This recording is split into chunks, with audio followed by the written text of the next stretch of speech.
face is dropped on a wintry Thursday morning here in Atlanta, Georgia. It's gotten really cold. Welcome to winter. We had, 3 days of fall? Is that fair? Probably. Maybe 3, maybe 2.5. I think it was 70 degrees not too long ago. And then, yeah. And now we're here. It's MLS Cup week, too. It'll be a frozen MLS Cup if it stays like this, but we'll see what the weather ends up doing for us on Saturday. I'm Jason Longshore, John Nelson here with you as well. Jarrett Smith is at the Children's Healthcare of Atlanta training ground. He'll be chiming in when he gets a chance, and Felipe Cardenas will be joining us at 9:30 on his way to the Children's Healthcare of Atlanta training ground. Both teams are in town now. Portland Timbers arrived yesterday. They will be training in Marietta today. Both teams will be training at Mercedes-Benz Stadium tomorrow. Yesterday, we had some news. The league made a big announcement in Atlanta. Joseph Martinez is your 2018 Landon Donovan Most Valuable Player of Major League Soccer. No surprise in my book. Miguel Almiron was second in the voting. Zlatan Ibrahimovic was third. The narrative for Zlatan did not go too far, and it shouldn't have. I mean, he had a great season. I'm not gonna say otherwise. But MVP in these situations, when somebody has the season that Joseph had, and you could easily argue that Miguel Almiron's the more valuable player to Atlanta United or the more important player to Atlanta United.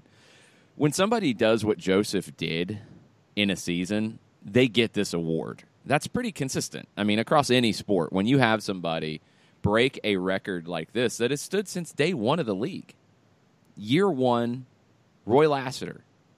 2 other players tied it. Nobody could break it until Joseph, and he didn't just inch past it. He obliterated it. It was an amazing accomplishment, and he absolutely deserved Most Valuable Player this season. Let's hear from Darren Eales, president of Atlanta United, who talked about Joseph Martinez yesterday at the MVP announcement. And actually, Joseph's grandfather's a real hero of mine. For those of you who haven't read it, I urge you to read Joseph's interview he gave. But he spoke recently about how his grandfather described Miguel Almiron as running like an ostrich, which is the best sort of description I've heard of how Miggy's running style is. So I thought, in the spirit of that, I'd take the cue and try and think of 3 animal analogies to sum up Joseph. I think the first one that's obvious is he leaps like a salmon. His aerial ability is incredible for such a small chap. Now, our media guide says he's 5'7", but I think that must have been when he was wearing the extra long studs in his boots, because I'm not sure that's quite exactly correct. Now, Joe Hart, who's the England goalkeeper, he was one of the people that we spoke to when we were doing our due diligence on Joseph, and it was his aerial ability that he referenced. And I was actually looking through my phone to get some of the comments that he made, and I thought I'd just take the moment to read it out because it's pretty insightful. So Joe said, "Martinez is a really good guy. Big, friendly personality on and off the pitch. Dangerous player with energy and heads the ball well for a small guy. He would be a great signing." So I think I can say, Joe, on behalf of all of Atlanta, next time I see you, you deserve a drink, because that was a great summary of what Joseph brings to the table. Second thing is he strikes like a cobra. Like all good forwards, he's got that ability in the blink of an eye when he's in the box to get that scoring chance. And we've seen it time and time again where you might think that he's switched off, a defender thinks he's got him covered, and then just like that, he's got a chance at goal. And the recent goal that Joseph scored against the Red Bulls at Mercedes-Benz Stadium. So it was the conference final. He chests it down, and then he takes a beat. And it was that predatory instinct, just loops it over Luis Robles. He just has that lethal instinct. So he's just been fantastic. And then third and finally, and for the guys in the room here that cover him on a weekly basis, I think of Joseph and the post-match media scrum that we have after our games. And to me, he reminds me of the Loch Ness Monster. He's often talked about, but very rarely cited. In summary, he's just the greatest pure goal scorer the MLS has had in its 23-year history. It's an honour and a privilege to have him as part of our club and part of the city of Atlanta. And Joseph, we can't thank you enough, and I just hope you've got a few more goals in your locker for Saturday night. I can't ever remember seeing an athlete in Atlanta have this type of dominance.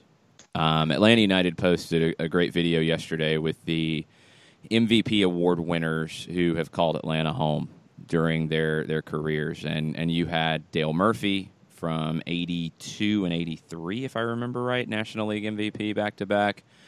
Chipper Jones, Matt Ryan, Terry Pendleton. and now Joseph. And as good as all of those guys were in their MVP time, I don't think any of them come close to what Joseph Martinez did in 2018. As great as Dominique Wilkins was in his prime, he was not breaking records like this. There's nobody that compares in Atlanta sports history to what Joseph Martinez has done in 2018, let alone over the 2 years he's been here. I mean, you could probably put up like best 2 years in Atlanta sports, and Murphy's 82-83 would be there. He won back-to-back MVPs. But Joseph and the number of goals he scored and the importance he's had and the fear he strikes into the heart of every team that Atlanta plays, John, I don't think there's a comparison in Atlanta sports. I really don't. I mean, you're maybe, and this is not technically Atlanta, I mean, you're maybe going back to Herschel Walker's first 2 years at Georgia. I can't think of anything else to even compare it to. I mean, I was trying to think of Hank Aaron with him chasing Babe Ruth. But he's at the end, and it wasn't like individual dominance of the league in the way Joseph has, and he was at the end of his career by the time he came to Atlanta. And Dominique had stuck in my mind when you started discussing it, and you bring up Dominique, and I was sitting there going, okay, but he was dominant, but you're going up against the Celtics of that era, and you're going up against Larry Bird and Showtime and all that kind of stuff. So while Dominique was a star and an amazing talent, short of the game in New Orleans with the shootout with Larry Bird where we got to see it, that's one game over an entire run. And I'm trying to think of other players. I mean, the Greg Maddux year where he won Cy Young with the ERA under 2 and the run that he had. Yeah, those mid-'90s Greg Maddux years would be there. And pitching an MVP is kind of a whole different conversation that baseball down here will be on at 3 in the morning, and we can talk about it then. But there you go. That's probably it. The Greg Maddux mid-'90s, the 2 years of Murphy, the Matt Ryan MVP year that took the Falcons to the Super Bowl, and if you're going to stretch further, the Herschel Walker freshman year where Georgia won a national championship. Like, those are the years you're talking about, because as great as Dominique was, even as great as those Dale Murphy years were in the 80s, the Braves in 82 went to a National League Championship Series, but they never got to the World Series. Matt Ryan got to the Super Bowl in his MVP year. Terry Pendleton got to the World Series in his MVP year. There's just not a lot of comparison here. And that's something that's really important in my mind that needs to be noted with Joseph's accomplishments in 2018 is it's not just a great Atlanta soccer season. This is a great Atlanta sports season that Joseph Martinez has put together. He absolutely needs to be mentioned next to Dale Murphy, Chipper Jones, Terry Pendleton, Matt Ryan, the greats and the greatest seasons in Atlanta sports. What Joseph has done is right there with them. Let's hear from the man himself, Joseph Martinez, yesterday after he was awarded the MVP award for Major League Soccer in 2018. Thank you, everyone, for coming out for this special day for me, for my family is from me, for a teammate, for the city. I think I never experienced for this dessert. I want to say thank you on this very special. Thank you for the God, for my teammate.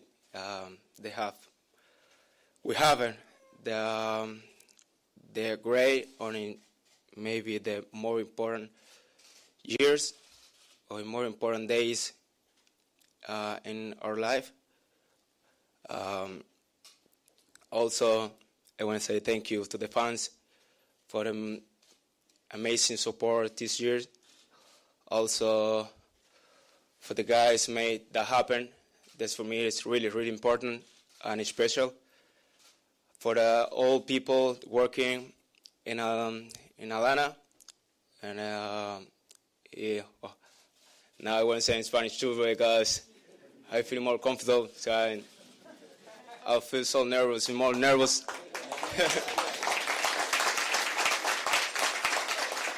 I am more nervous when I take the penalty. So, I mean, to do that and to give that type of speech, where I mean, you can hear the emotion in his voice. Yep. In your second language is amazing. Very cool for Joseph to put himself out there like that. And we've talked about Leandro Gonzalez-Perez doing that this season. Joseph to do that in that moment where, family's there, his, professional family's there, that's really impressive. And I thought Sebastian Salazar really nailed it yesterday when he talked about how important that was. It's big because you hear the complaints at times that you don't have Joseph Martinez or Tata Martino or Miguel Almiron out there doing interviews in English.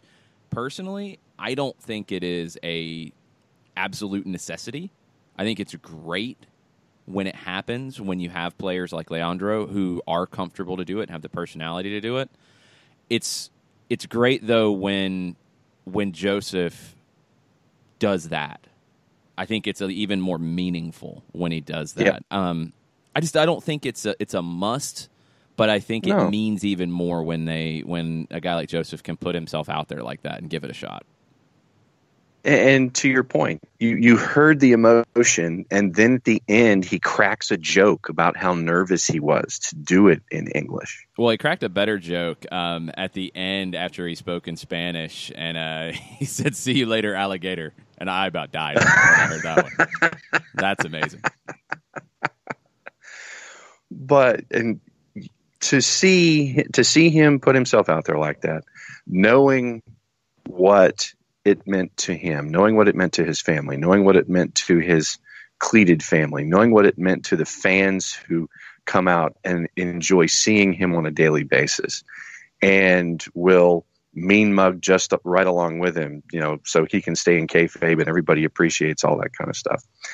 I just thought that minute 15 spoke more about where things have come in almost 2 years. I think that's a microcosm of where things have come and just what it means on a bunch of different platforms. Yeah, it's a special season. And Josh Eisenberg chimed in and said, I'd say Deion Sanders could be in the conversation because of the high level of play in two sports. And this, to me, it's not even about greatest athletes in Atlanta sports because, Deion would absolutely be in that. But Deion wasn't anywhere close to a baseball MVP or a defensive player of the year in the NFL, even though he probably should have on the football side. He put in some great seasons, but what Joseph has done, honestly, for me, it's Maddox in the mid-'90s. It's Matt Ryan's 1 year Herschel that would compare to this. It's Herschel in 1980. I mean, it's that type of year. And I would put Joseph's above all of it because Matt Ryan didn't break a 20-plus-year-old record. Herschel didn't break a 20-plus-year-old record. Terry Pendleton didn't. Dale Murphy didn't. Nobody did. Nobody's done that in this kind of year and taken his team to the championship. It just hasn't happened in Atlanta. And not a career record, not a Hank Aaron situation where it's over the whole career and all that wasn't done here. I'm talking about one season of brilliance. Joseph Martinez has had, maybe outside of just a couple of other examples, the greatest season in Atlanta sports. And that is something that will go down in the record books and will be talked about for years and years to come. Unbelievable job. It's just been a pleasure to watch him game in and game out, and it's been an honor to call these games. So he's got one more.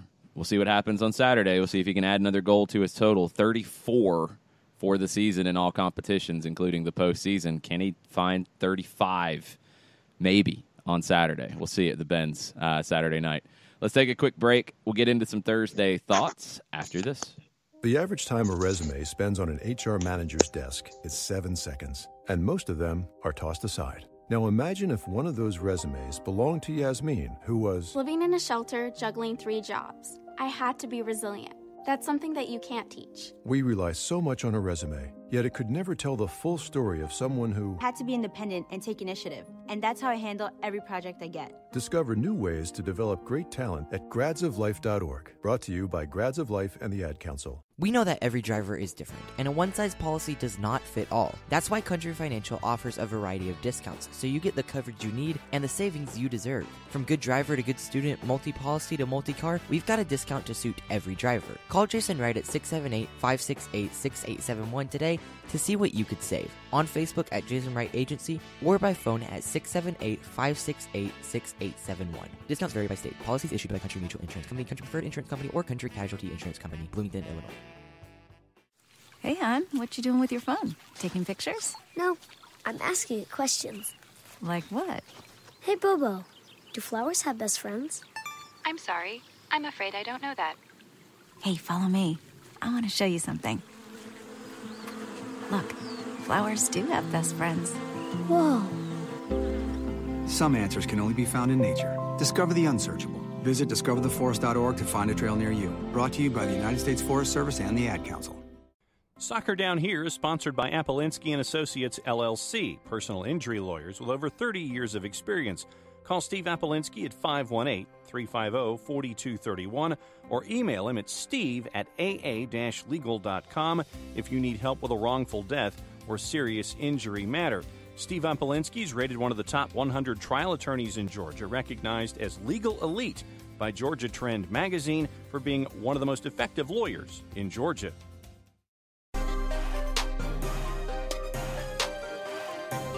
Welcome back. Soccer Down Here, Thursday Thoughts edition of the show, December 6th. If you have some Thursday thoughts, share them with us on Twitter using that hashtag @SoccerDownHere. We'll be getting into the midfields of Atlanta and Portland as we get another day closer to MLS Cup Saturday night. 8:08 kickoff. Mark that down. Broadcast time for TV is 7:30 on Fox 5 here locally on your Fox affiliate around the country. And on 92.9 The Game, our pre-match coverage, Five Stripes Countdown, will start at 6 o'clock, 2 hours of pregame. We have some pretty big guests we're working through here. We will have at 6:20, and this would be one that definitely, if you're still tailgating, pull up the app, radio.com, or the Atlanta United app. We'll have Jake Zivin and Ross Smith from the Portland broadcast team on with us to preview everything. It's going to be great to catch up with those guys. They are as good as it gets for the league in terms of coverage, and they do both TV and radio. We were listening to them call the game in Kansas City on the bus leaving Red Bull Arena, and it was an amazing call that captured, the emotion of it, the drama of it. It was outstanding. Yeah, they were absolutely bananas at points. It was a great call, and we've had Jake on the show in the past. Yeah, it's one of the best crews in the league for sure. And Nat Borchers, who is on the sideline for them. I'm not sure if Nat's on the sideline on Saturday night or not. But we'll have Jake and Ross on with us at 6:20. Working on some other big guests. We'll announce them as we go, but it's going to be big. And then later today on 92.9 The Game, this morning, I believe it might actually be up right now, so if you want to leave us for a minute or you want to wait and check it, Taylor Twellman is on with the morning show, John and Hugh. And then later this afternoon, I believe in the 5 o'clock hour, Alexi Lawless will be on with Dukes and Bell. The reason I mention all this is I want to get everyone to understand that it is time to let the old narrative go about Atlanta media and soccer. You can bury that now. It's okay. It has changed, and it is not going back at this point. That's what you have to keep in mind here. Front page of the AJC today, not MLS Cup day, not a big win after a game day. This is Thursday of MLS Cup week. Front page AJC coverage. All over the front page of the sports page. The folks at the AJC early on believed this would be a big deal. And Doug Robertson's not going to take credit because that's who Doug is, but he tweeted out to a friend of the show, Dennis Murray, Said, my boss at the time, Ray, could see the potential, so he assigned me to it. My current boss, Chris, seems to agree. Again, I'm doing my job. The AJC is the one to thank. Doug does a great job covering this team, and he gets the resources to do it and go out on the road and follow this team day in and day out. Not many around the country get that. I don't know of another beat writer that has traveled to every road game for their team. I don't think it's happened this season. So the AJC has committed massive resources to this. The Sports Talk Station 680 is talking about it this week. They've had 12 men on. They're going to have more guests on. They've committed a show on one of their channels to it, Mouths of the South. They're getting into it now. 92.9 The Game, I've told y'all the whole way through, and I mean, I'll say it again. Intercom, before that, CBS Radio, the programming directors, Terry Fox, Sean Thompson, the commitment that they've put to it. We are one of the only radio teams that travels for every game all year long. We were the only local radio to cover the MLS All-Star Game, and I believe we might be the only one in league history to do that. We have the longest pregame show ahead of MLS Cup of any outlet in the country. Longer than anybody. Just the amount of resources to allow, Mike and I to do our job in calling the games and the amount of coverage that the team gets day in and day out. Look, I think it was a very smart thing that Terry Fox said from day one and took to another level going into this season. You treat Atlanta United like you treat the Falcons, the Hawks, the Braves. You don't have to go put a show on at, a late night slot, an early morning slot, a weekend slot. You don't have to do that. If you actually go the other way, because there's not a Falcon show, there's not a Brave show, there's not a Hawk show. You talk about it in the same way you talk about everybody else. And you make it part of the sports conversation as a whole, not separate, not on an island. That's the harder road. Because you have sports hosts who have covered football, baseball, basketball all their lives. They've not covered soccer. And in a lot of markets, what happens is those guys are afraid to cover soccer. They don't want to cover it because they don't know it. They don't want to make a mistake and get yelled at on Twitter. They don't want that to happen. These guys, across the board on the station, John and Hugh, Rick and John, Dukes and Bell, Andy Bunker, Jeff Benedict, John Chuckery, all of them across the board. Rob Tribble. I mean, we could keep going. Everybody will put themselves out there and talk about soccer. That is how it changes. It doesn't change with a separate piece, a separate show, a separate thing. It changes when it is mainstream. And this is something that American soccer has to embrace more, because if it doesn't, then soccer will be what it's been, a very large niche sport that is separate from SportsCenter, separate from everything else. It has to be embraced in a mainstream way to be mainstream. I don't think that's a crazy idea here. And it's getting there. And what's happening here in Atlanta, and this is what always blows people's minds across the country when they come here, and it will this week, is Atlanta United is not off in the corner. It's not. It is front and center, jerseys everywhere, flags everywhere, bumper stickers everywhere, car magnets everywhere. It is part of Atlanta sports. Period. And that's the game changer to me. And that's what hopefully will happen across the board. But we can put the narrative of Atlanta media doesn't cover soccer enough or doesn't cover Atlanta United enough. We can put that to bed, folks. We don't have to look for something to complain about in that regard anymore. You're wasting your time.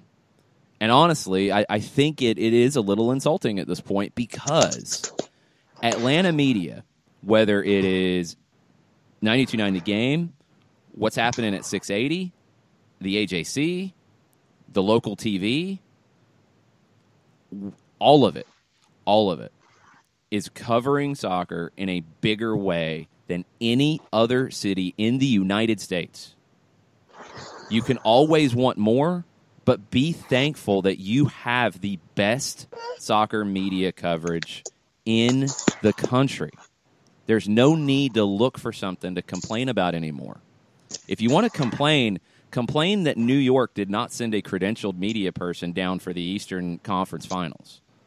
Complain that there were probably as many or more credentialed Atlanta media at Red Bull Arena as there were local media.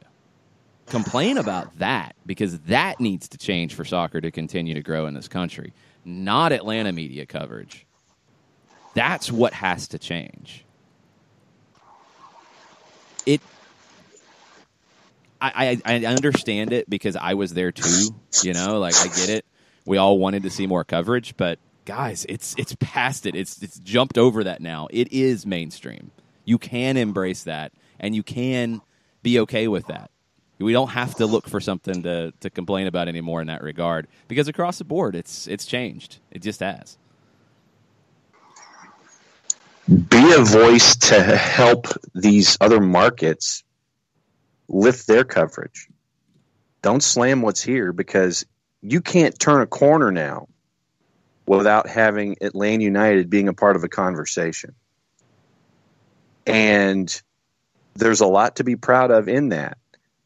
And to be an example for every other town that has soccer as a part of the discussion, but for some reason or another, it's over off in the corner, like the Delta Tau Chi toga party in Animal House, where you had, was it Flounder and Otter and everybody, and they were all over at the sofa.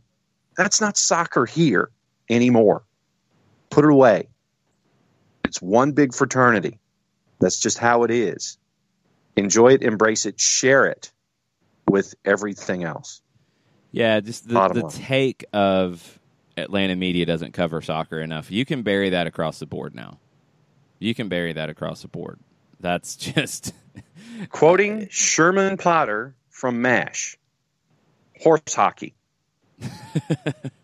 Bottom line. When Clinton Yates from ESPN at the All-Star game is like, wow, soccer's just everywhere in the city. When he's blown away by it, and he is in the D.C. area and covers all sports, but has covered D.C. United in a pretty big way. When he's saying that, and he's not the only one. He's just one that I had that conversation with firsthand. Yeah, guys, it's Atlanta setting the bar in this regard. Again, it's a good thing. We're going to take a break. We're going to talk to one of the people who has been very involved in growing Atlanta United coverage in this market. Felipe Cardenas of The Athletic will join us after this. Sweet strawberry icing. You're in Goodwill, and just past that vintage denim jacket you spot miniature donut earrings. You lean in. Ah, that's the scent of shopping success. Because at Goodwill, every item you buy funds local job training and more. So bring home those donut earrings and bring home so much good to your community. Goodwill. Bring good home. Brought to you by Goodwill and the Ad Council. Soccer Down Here is sponsored by Apolinski & Associates, LLC, personal injury lawyers with over 30 years of experience. Call Steve Apolinski at 518-350-4231 or email him at steve@aa-legal.com if you need help with a wrongful death or serious injury matter. Steve Apolinski is rated one of the top 100 trial attorneys in Georgia, recognized as legal elite by Georgia Trend magazine for being one of the most effective lawyers in Georgia. Hamilton was adopted from a rescue in 2008. He really likes to be around people. I get out my mat and I'm doing a downward dog and he's underneath. He's quite the pug about town. He gets invited to a lot of parties. He knows he's a pretty big deal. Look at this little face. How could you not love him? Hamilton the Pug, Instagram star, and Shelter Pet. Amazing adoption stories start in shelters. Visit theshelterpetproject.org to find a pet near you. Brought to you by Maddie's Fund, the Humane Society of the United States, and the Ad Council. As a business owner, you know that every year brings new challenges and opportunities. The success of your business demands expertise and focus. And Country Financial can help you keep that focus by helping ensure you have the right insurance protection in place to meet your goals. Jason Wright can help you create a customized insurance plan that has coverages designed just for your business. Give Jason a call at 678-568-6871 or reach him on Facebook at Jason Wright Agency. Coverages vary by state. Policies issued by Country Mutual Insurance Company, Bloomington, Illinois.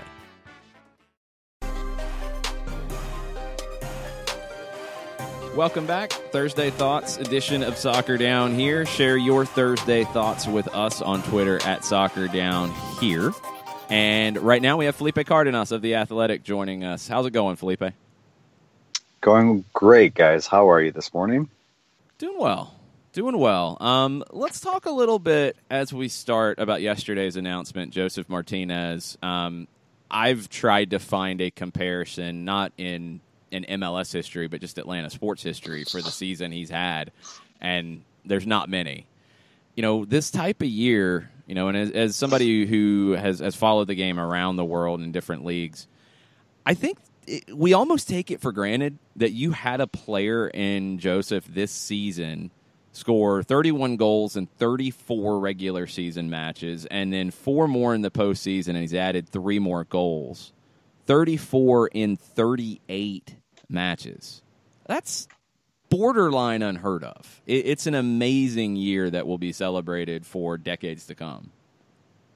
Without a doubt. I mean, there's staggering numbers, and I think especially for somebody that, obviously now everybody knows about his history and his past and where he played and where he excelled when he excelled and where he struggled. But before we knew of Josef Martinez, when he arrived in Atlanta, just like he didn't know anything about Atlanta and Atlanta United, nobody knew about Josef Martinez. And so now he is probably, obviously, one of the stars of the league, but he is now a striker that the entire hemisphere knows about. And he will continue to be a target for European suitors that can use a goal scorer like him. I mean, he's not someone that you can just plug into any team in Europe, but he's performed at such a high level in just 2 years that, of course, now everybody is wondering, what will he do next, and what will his year look like next season. And so, I've had, I always say it's a privilege to be able to talk to him and sit down with him. I spoke with him over the phone a couple weeks ago for a couple pieces that we're working on for The Athletic, both soccer and The Athletic Atlanta, and we talked about some of that. How do you do better than how do you top this really? And without going all into what he said, I think what's great about him is that he has a very unique personality, and he's not always out there, reaching out to the media and press after games. But when he does, you get great stuff from him, and he's also very humble. He knows where he came from, and he knows that he would not be doing any of this. He would not have accomplished any of this without his teammates. So those are the things that he has told me recently, that despite the year that he's had, the individual success and the accomplishments that he's had, he feels like this has just been a very special year for the team and for the organization. So when it comes to Josef and the time that you've spent covering him, putting out the various articles and such, is there one thing or a couple of things that have even surprised you or impressed you the most about Josef the individual, not necessarily Josef the football player? Let's see. I think he doesn't have to think about his answers ever, which tells me that he is a man and an athlete that has a lot of just, I would say mental mileage on him. He's been in a lot of different situations at the international level. He's learned a lot. He's lived a lot. He's gone through a lot. And I think this year, when I see other people kind of doing interviews, even this week, they're always great interviews, but he's had to answer the same questions, throughout the season. And so he's kind of used to answering, but he doesn't change what he says. He's always just, very direct and very transparent. He's a very genuine person. But he doesn't do a lot of talking. I remember in June, I think it was June, when I talked to Tata Martino about his personality, that's what he told me. He said, Joseph does his talking on the field. And it sounds like such a cliche. Like any coach in any sport could say that about a star athlete, but it really is true. I think on the field, that's Joseph. That's the true competitor that we see. And in front of the cameras, sometimes he can be reserved. Sometimes he's outgoing. I think what we see when he receives these awards, it's very human in that he kind of feels he's almost overwhelmed, by the moment and by his own success. So, I think what I've learned from him is that, yes, he is a peak. He's at his peak really as a professional athlete. He really embodies what it takes to be a professional soccer player, to be a striker and play at such a high level day in and day out. He constantly references Cristiano Ronaldo and Messi and like that matchup and how they spent 10 years at the very top of the game. And that's something that he looks at as, he immediately says, we are not them. Like, I'm not them, but you need to look at those types of athletes that can maintain their form for so long. And getting beyond just Joseph, he wins the award yesterday. Guy who finished his second, Miguel Almiron, which Mike Conti brought up. Don't remember the last time we had two teammates finish 1-2 in an MVP vote like that. I mean, do we sometimes not appreciate just how absurd this this team and this season were in that respect? When you look back and everyone just kind of agrees, yeah, the two most valuable players in this league were on the same team. That's not a big deal. I know. I think sometimes, fans and even just, journalists and media members that cover teams, we kind of get wrapped up in the moment and in numbers and statistics so often. And that's fine. I think sometimes numbers tell a story every single time. But when I look at a player like Miguel Almiron, I don't look at numbers at all, because I think that's where you can take his talent for granted. Oh, he only had 14 assists. He was tied for Gressel for 14 assists. He doesn't have as many goals as he should. He doesn't always score. And so those are things that we can associate to a player like Miguel because we expect so much, but at the same time we take for granted the real work that he's doing. The off the ball work and just the talent. And, I think Miguel and Joseph together are the types of players that you can throw out all the numbers, like literally just ignore them. And what you have are two players that came into a league and changed it. They completely changed Major League Soccer, the way it's viewed, the credibility around the league, the style of play, and the approach to winning and how to win. And that is something that I think down the road, to your point, Jarrett, 10 years from now, 20 years from now, everyone will look back and say, those guys killed it. Those guys, those were top players. And I think what sometimes is unfortunate, it's like, oh, well, we still need to see what Miguel does in Europe. Then maybe we can decide if he's a great player. He's already a great player, and he's a new breed of South American talent. But we had the first generation of South Americans in MLS, and they were great. They're legends.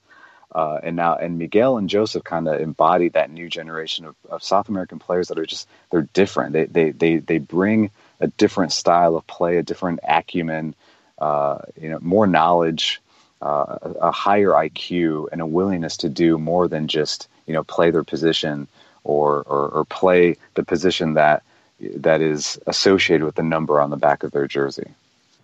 So let's dig into Saturday a little bit. you had a great piece kind of getting into Atlanta United's postseason and the garra, the kind of grit and different side of Atlanta United we've seen. But something you said about Miguel, I think could be very important in this game too. You look in these one-game finals and you look at the swings that you get in a game where teams kind of grab control. One way they do is something that Miguel, I think, is very intentional about, and it's that big moment in the middle of the field where Miguel will pull a nutmeg, will put it to one side of a player and run around the other. That skill move that we know Joseph scares opponents, but Miguel in those moments can lift a crowd, can lift his team, showing that talent. Now, Valerian Blanco can do the same types of things. How important do you think those types of little moments in the game that we always forget about afterwards, or we don't, they don't show up on a stat sheet, but those skill checks and those just showing that you are the best player on the field in that moment, how important are those going to be on Saturday? Very important. Those are subtle moments of confidence, and that can not only do the people in the crowd and they notice that and like ooh, the oohs and the ahs, but the opponents see that too, and their teammates see the same thing, and they see a player that's confident on the ball, and that can swing momentum. But let's take it to the field first. Obviously. Yeah, I didn't play at an MLS level, but I played soccer my entire life. My shining moment was making it to the PDL, and obviously I played in college. And like those little moments when you know who the best player on the opposite side of the field is, and you want to limit whatever they do, whether it's if it's a number 10, you don't want him to get on the ball. If it's a striker, you don't want him to turn. And the thing about Miguel is that he's a creative player. So it could be just him, getting on the ball and rolling it with the sole of his foot back and forth, head up, maintaining possession, getting by a guy, swinging a pass cross field after showing something. And so like those types of moments, the opponent sees that too, and they can feel the energy just kind of like pulsating through the stadium and on the field too, through their teammates. And then they automatically they know, okay, we need to shut this guy down. So, that goes back to what I was saying before about Miguel. Like that's what he brings. He just brings like a quality to the field, to the game, that isn't always backed by a number or an assist or a goal. There's so many like heart and souls of this Atlanta United team. I believe that, I think LGP is one of those guys, but Miguel is too, because they know that he offers so much. It's not just about what he does in front of goal. In September, I asked Gressel, when the rumors were not really rumors, but I think we all kind of understood that this could be Miguel's last year in Atlanta. And I asked him, who will you miss more, Joseph or Miguel? And Julian answered, first of all, he was a tough question for him, but then he said, I think in the end, Miguel, because just what he does for everyone on the field for us, he's up and down the pitch, he can defend, he can attack, and the opponents are constantly concerned about him as well. So, yeah, this is the match to do it. This is the match to really come out and just lay it all on the line and let everyone know, like, you are the star of this league, and so, like, let it be known. So today is the midfield for us in focus, and obviously we'll be getting into it more in hour number 2. But for the Cliff's Notes version of how you see everything going on in the midfield for this match, what are your keys and spot shadows for activity in the midfield coming up this weekend? Well, I was listening to past Wednesday, I believe that was yesterday, when it all runs together, right? I know it's crazy now. This week, now I feel like this week is ramping up. I'm running out of time here, but and Jason, you were talking about the societies, right? Mm-hmm. And so I know exactly what you're talking about. And to your point, I think there is just a bit of like translation. There's a little nuance in translation. So I think the correct translation is more like associations. Mm-hmm. And in Spanish, they'll say like like these players need to get together. Se tienen que asociar. Asociar is to essentially associate, get together, and play. And I think that's what Ricardo was probably talking about, and that is so key. It is so key. I think that is where this game will be won. Like, which team can manage which tactic and which formation, and which one will allow their star players to get together in key parts of the field. And to Jason's point, I agree. I think when you look at Atlanta United and say, they've been playing a 5-3-2 to shore up the defense and not concede goals. Yeah, but not many teams in MLS can do that, and at the same time say, and also a byproduct of this is we're going to try to link Joseph and Miguel higher up the field more often. And so, the midfield is going to be that place. And to be honest, like today I was driving in and thinking about the game, and I think Jason brought, kind of planted the seed as well. I'm not sure what Tata will do, to be honest with you. I think there are some changes that could be made. He could not change any. He might possibly not change anything. But at the same time, what about Tito? Does he want to start Tito? And then what does that do for Julian? Does he want to exploit the flanks again? Which I think is a possibility, because Portland has fullbacks that can get upfield. And what will he do in that midfield? Will we have like the midfield three that has been so successful in these playoffs? And that type of setup would allow whether it's Remedi or Jeff Lorenowitz in that midfield to keep an eye on Sebastian Blanco. So I think the midfield battle will be very tactical, very strategic in a way that it's not just going to be, hey, the game will be won in the midfield, and it's going to be just tackle after tackle. I think it's going to be who gets loose, who kind of separates themselves from the clutter, and is able to get on the ball and really create chances. And for a guy who really has had an up and down year, Ezequiel Barco, who's come off the bench with Tito lately to form probably the most terrifying bench a playoff team's ever put together. Am I crazy for thinking that, given his history in cup finals and his big moment, his gravity for the big moment, that this could be setting up for him to basically have his big moment in MLS and get a coming out party this weekend, late in the game? Possibly, yeah. And going back to like what will Tata Martino do? Let's see he doesn't change anything, which would be, I don't think would surprise anyone really, because whether it's the 5-3-2 or the 3-5-2, it's still they know they're going to have initiative, they're going to be on the ball, and either one of those formations help them. But individual changes. Does Barco start? Does Tito start? You could argue that why change anything? Like, if it's not broke, why fix it? To your point, like, they have become these really game-changing substitutions and back-breaking substitutions as well for an opponent that may have been chasing the game throughout the match, or defending for over 80 minutes. You're tired, and then all of a sudden you see Tito come in and you see Barco come in. So it could be that type of match as well, where Tata might want to wait and see how are we doing. If we are controlling possession, is the other team fatigued? Is Portland fatigued? Is it a right time to bring a guy in that can just run at them, in the 75th or 80th minute?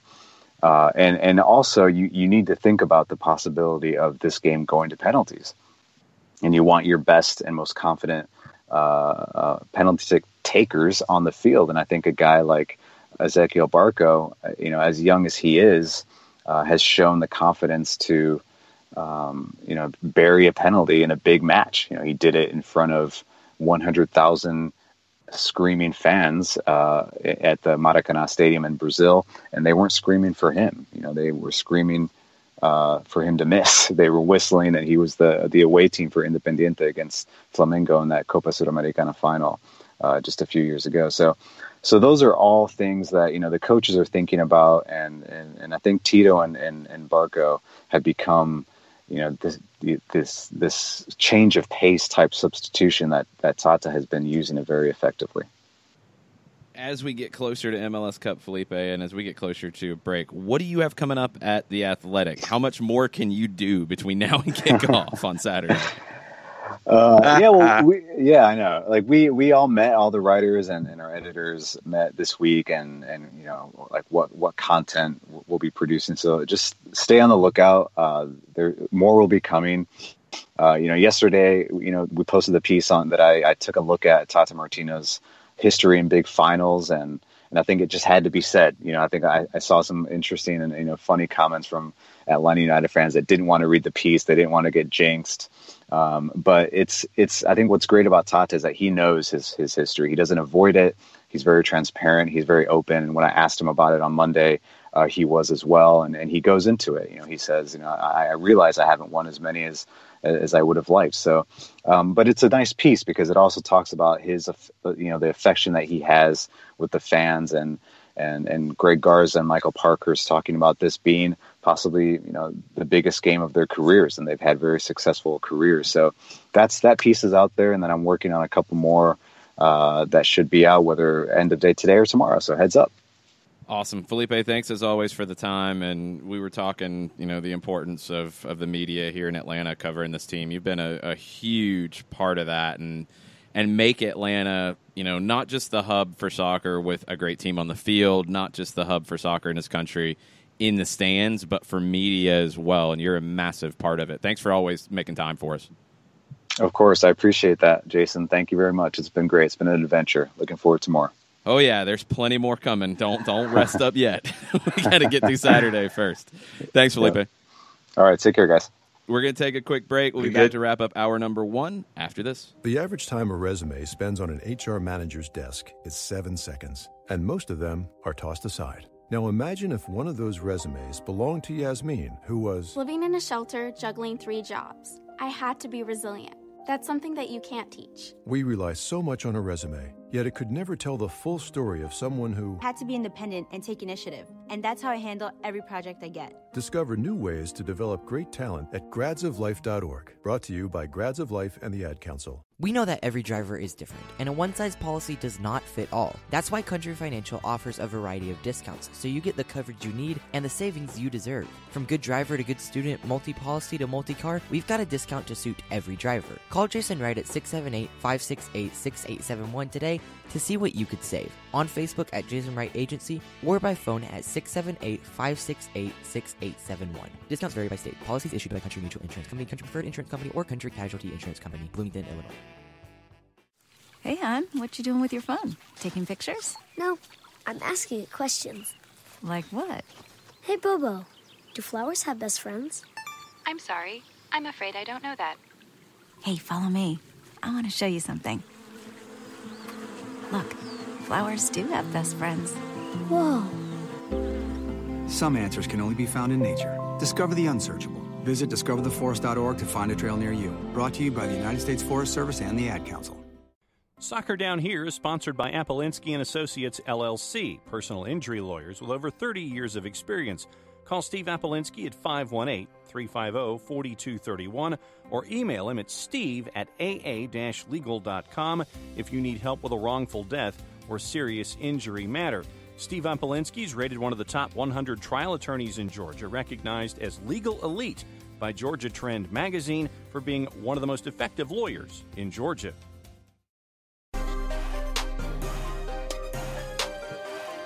Welcome back. Finishing up hour number 1 here on Soccer Down Here. Thursday, December 6th. MLS Cup Saturday, December 8th. 8:08 kick. It's getting closer, y'all. It's getting closer, and we're starting to ramp up. We'll get into more into the midfield conversation in hour number 2, along with some of the other news of the day. But it is a Thursday Thoughts edition of the show, and you guys have some thoughts. John, share some thoughts. Yes. Lewis Martin. Dear Abby, I haven't had a Coke or any carbonated beverage since August of 2000. Wow. I will celebrate an MLS Cup with a Coke. I dare not buy one before the victory as to jinx it. Wondering what I should do. Don't buy it. Just know that that's in the back of your mind. That's how you will celebrate. Have a little taste of Atlanta. That's very good. I like that. But yes, don't buy it ahead of time. You don't want to do that. Chris Ashley. Because then you're going to have to drink it anyway if things don't go well, and then it's not going to be good at all. Because you just give it to somebody. It's like, here, I don't want this. Yeah, and then your whole then you're like sharing. No, but then you're sharing like bad juju with somebody else, and you don't want to do that, and you don't want to have to bury like a Coke in the backyard because of bad juju. So you just wait till afterwards. Maybe the next day or something, then have a Coke and celebrate it if things go well Saturday night. What would grow in your backyard if you buried a can of Coke or a bottle of Coke? Oh, no, it's a good question. But what if it was to explode because of the pressure and then create an incident? I mean, it's a can of Coke. I don't think it's going to explode that much. I think it would, if you buried it would like pop, and that'd be about it. Uproot your yard. Yeah, I mean, I don't think it's that carbonated under pressure. Okay. And then here's the most hard-hitting question we will have all day. From Chris Ashley. #Thursday Thoughts. If Atlanta United win MLS Cup on Saturday, does Starship's Nothing Gonna Stop Us Now become the official anthem for the team? Is this our You'll Never Walk Alone? If so, does that cement Jay Riddle's status in Atlanta soccer history? Don't give Jay any ideas, first off. You don't want to do that because things can get out of control. Second, I think it works as the unofficial anthem, as it kind of has been. It's a kind of a hard song to sing in the stands, and I don't think and it's also really work in the same way. The length of the song kind of creates an issue because You'll Never Walk Alone, it's good at about a minute and a half, where Starship is like 4 minutes. Well, you're not singing all the verses because it has nothing to do with a team. So, I mean, you would be singing the hook, essentially, and that'd be about it. And then maybe a giant air guitar in the stands or something, but then somebody's got to play that part, and it's just, it's Is it maybe Thomas from Cairo? I have no idea. I'm not up on my Starship references after they decided to not be Jefferson Starship, after they decided not to be Jefferson Airplane. I don't know, and I don't really want to know. It's a perfect song for what it is, and it is the perfect song for 2018. I don't think it will be the song for 2019 and beyond. But let's see what happens on Saturday first. No, what Jay's done with it is awesome. It's been a lot of fun. I think his most recent video is his best one by far. Great, maybe except for the dancing at the end. I was going to say, what's the second song where he froze repeatedly? I was afraid. I was terrified and trying to block it out and trying not to see that ever again. So it's the only good thing the 80s have ever given us is this music video sequence. No, that's good. Well, you hate the 80s, so you're not really the right person to talk about. With a vengeance. Harumph on you, sir. Yeah, that's not cool. But no, Jay, don't scare your dog anymore, please. If things go well on Saturday, please leave Casper out of it for Casper's sake. The dog looked terrified. It looked like a hostage situation. I was a little worried about calling the authorities. All right, we're going to take a break, come back, reset for hour number 2. We have some things to talk about regarding tickets. We have some things to talk about regarding a lawsuit. It looks like there is good news in Columbus, and we have midfields from Atlanta and Portland to talk about, along with your Thursday thoughts. It's going to be a packed second hour. Stay with us. We'll be right back. Sweet strawberry icing. You're in Goodwill, and just past that vintage denim jacket you spot miniature donut earrings. You lean in. That's the scent of shopping success. Because at Goodwill, every item you buy funds local job training and more. So bring home those donut earrings and bring home so much good to your community. Goodwill. Bring good home. Brought to you by Goodwill and the Ad Council. Soccer Down Here is sponsored by Appolinsky & Associates, LLC, personal injury lawyers with over 30 years of experience. Call Steve Appolinsky at 518-350-4231 or email him at steve@aa-legal.com if you need help with a wrongful death or serious injury matter. Steve Appolinsky is rated one of the top 100 trial attorneys in Georgia, recognized as Legal Elite by Georgia Trend magazine for being one of the most effective lawyers in Georgia.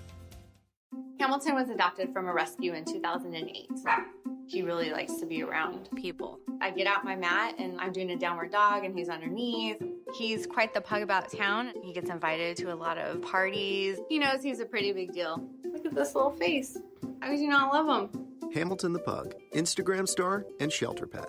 Amazing adoption stories start in shelters. Visit theshelterpetproject.org to find a pet near you. Brought to you by Maddie's Fund, the Humane Society of the United States, and the Ad Council. As a business owner, you know that every year brings new challenges and opportunities. The success of your business demands expertise and focus. And Country Financial can help you keep that focus by helping ensure you have the right insurance protection in place to meet your goals. Jason Wright can help you create a customized insurance plan that has coverages designed just for your business. Give Jason a call at 678-568-6871 or reach him on Facebook at Jason Wright Agency. Coverages vary by state. Policies issued by Country Mutual Insurance Company, Bloomington, Illinois.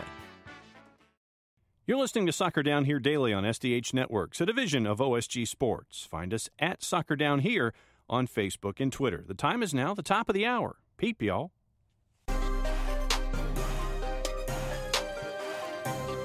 Welcome back. Hour number 2 of Soccer Down Here for December 6th, a couple days away from MLS Cup, the biggest MLS Cup of all time. The record 61,000 and some change for attendance. And I believe that's going away. Yeah, this is going to blow that out of the water. Let's talk about something with attendance. Let's talk about something with tickets. I was extremely disappointed to see this actually start to make the rounds and people to start complaining about it. I first saw it from Timbers Army, and I'm surprised it's still up, to be honest. And now I've seen other people grabbing this and trying to throw shade. Timbers Army tweeted yesterday, "It looks like MLS and Atlanta United's grand plan for MLS Cup tickets has been revealed." It's all caps. And it is Groupon and angry emojis and Rose City Till I Die, MLS rules. Well, it's a screenshot of, I guess, Groupon's app. And it says MLS Cup tickets, Portland at Atlanta, Mercedes-Benz Stadium, and it's got different sections that there are tickets. There's a very important part of the screenshot that is just conveniently not mentioned. Fan exchange. FANXCHANGE. Fan Exchange is a ticket broker website. Fan Exchange is where you resell tickets. Fan Exchange is not MLS or Atlanta United, as Timbers Army claimed, putting those tickets on Groupon to sell at a discount. Newsflash. You don't need to do that for MLS Cup in Atlanta, Georgia. The tickets were being snapped up immediately as they went on sale. There is no need for Groupon tickets. But to put this out and to mislead people to say that MLS and Atlanta United are putting tickets on Groupon for sale is incredibly wrong. Fan Exchange has nothing to do with Groupon other than a partnership where the tickets that you or Jimmy down the street or Jose or Wilma or Shaggy or whoever is selling, it's a way for those people to sell those tickets to other people. Fan Exchange. Not Atlanta United Exchange, not MLS Exchange, not Groupon Exchange, Fan Exchange. John, they're not even the same company. Nope. And going down that rabbit hole and trying to check links of Groupon and Fan Exchange, for what it's worth, has a rather checkered history when it comes to customer satisfaction. And I went back to an article in 2015, in March of that year, having to do with a performance in San Francisco of a play. Buried in the bottom of the article, Groupon has no affiliation with Fan Exchange. End of story. Yeah, it's something that you can access through Groupon's app or website, but it is like Ticketmaster's fan reselling area that is not tickets from the team or from the venue. It's Fan Exchange. So when you post this and you say that, and the Timbers Army are a great organization, and I know they're fired up about wanting more tickets to come to this. But when you say that and then you put things out, like literally hundreds of Timbers Army members missed out on tickets to MLS Cup because of MLS and Atlanta United's paltry allotment, hundreds. More away tickets for this match than have ever been issued for MLS Cup. That's not paltry. I'm sorry. It's paltry in your mind because of Atlanta United playing in a much larger venue. But Atlanta United sells tickets in that much larger venue. I would be absolutely shocked if Atlanta United fans were able to get 1,700 tickets at Providence Park for MLS Cup if the situation was reversed. I don't think that would be physically possible. So, Timbers Army finishes and says, we implore MLS to take a real look at the issue of away allocations for big matches like MLS Cup. Supporters make the game, and that includes away supporters. 100%. Come up with a consistent policy and how it works, and do it and be consistent about it. But in this one, the allotment has been raised twice and up to 1,700, which is more than has ever been the case in MLS Cup before. You can say that's not enough, and that's definitely a conversation that needs to be had, but consistency is a big part of this too. Atlanta United was the better team in the regular season. They won the right to host. If you want to go back to a neutral site and run the risk of 2010 Dallas, Colorado, and Toronto, which was an awful game on the field and off because it's two teams that have no connection to Toronto, and you're stuck. You're stuck with a bad product. If you want to go back to that because of away ticket allocations, all right, then you can allocate 5,000 tickets to one team, 5,000 tickets to the other, and then nobody buys the rest of the tickets, and you got an empty building. That's not going to be the answer here, folks. I have a big problem with this still being out there because I've seen other people take this and run with it, and one, MLS handles the ticket allocation. Two, fan exchange is nothing to do with MLS or Atlanta United putting tickets on Groupon. Zero. So it is so irresponsible to put this out. You can complain about the allocation all you want. Don't make things up to do it. Because this is absolutely just made up stuff. It's not how things are working in the real world. It is not how this is going down. These are people who have tickets who are selling them to other people who want to buy them. And yes, they are expensive because this is a big ticket. This is not MLS Cup 2011. This is not MLS Cup 2003. This is not MLS Cup 1999. This is 2018 in Atlanta, Georgia, and it's going to be the biggest MLS Cup of all time. It's going to be packed. It is going to have a Super Bowl atmosphere. It is going to have a Super Bowl feel. That's part of the deal here. It's not an easy ticket to get. But fan exchange and Groupon are not the same thing, and don't put it out there that they are. Because I've seen too many people running with this without looking at it. And it's frustrating. It's very frustrating to see that. To reemphasize, Groupon has no affiliation with Fan Exchange. End of story. Yeah, I mean, it's just honestly zero. There's nothing there. It's just on the site. It's on the app. It's the same as Ticketmaster's whatever fan exchange, ticket exchange. I don't know what theirs is called, but it's the same thing. It's not Ticketmaster selling those tickets. It is other people selling those tickets on that section of the website. That's what this is. So, no, the grand plan for MLS tickets to keep them out of Portland Timbers fans' hands is not Groupon. That would be incorrect.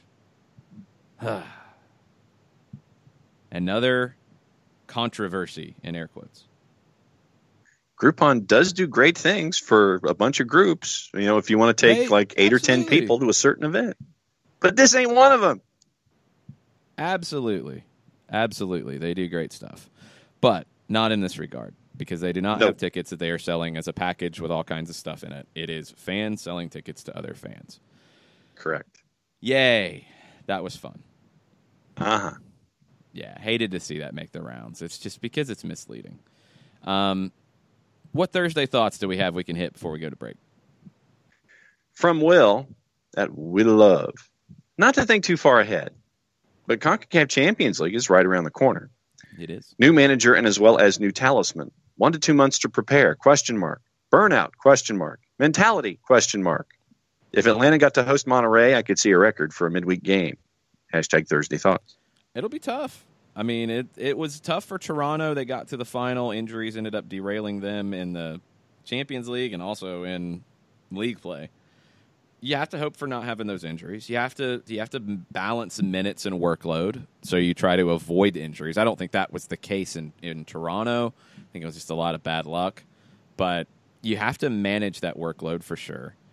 It's going to be harder because you have a new manager, and you're going to have a few new faces, and you're going to have a few probably important new faces, and you're going to have to integrate them as quickly as possible. It will be very difficult, but that is the challenge of being a big club. I can guarantee you that Colorado Rapids, Vancouver Whitecaps, San Jose Earthquakes, FC Dallas, all of these clubs that are not preparing for CONCACAF Champions League wish they were. They wish that was something on their agenda for next year, even if they have a new manager and roster turnover and all those things. So you have to embrace it, and you have to run with it, and you have to try to get the best out of it. It won't be easy. Getting Herediano in the round of 16 is definitely not easy. You would have loved to have had a lesser opponent in the round of 16. Well, I mean, Alianza presents its own challenges, too. I'm thinking more like one of the teams that's in it for the first time, like a Gustatoya, like an Atletico Pantoja, that have not been here before, so they're going to be a little overawed by the occasion. Independiente from Panama was the other one. Those would have been a better matchup, even though they would still present challenges. Herediano could be the Costa Rican champs coming in.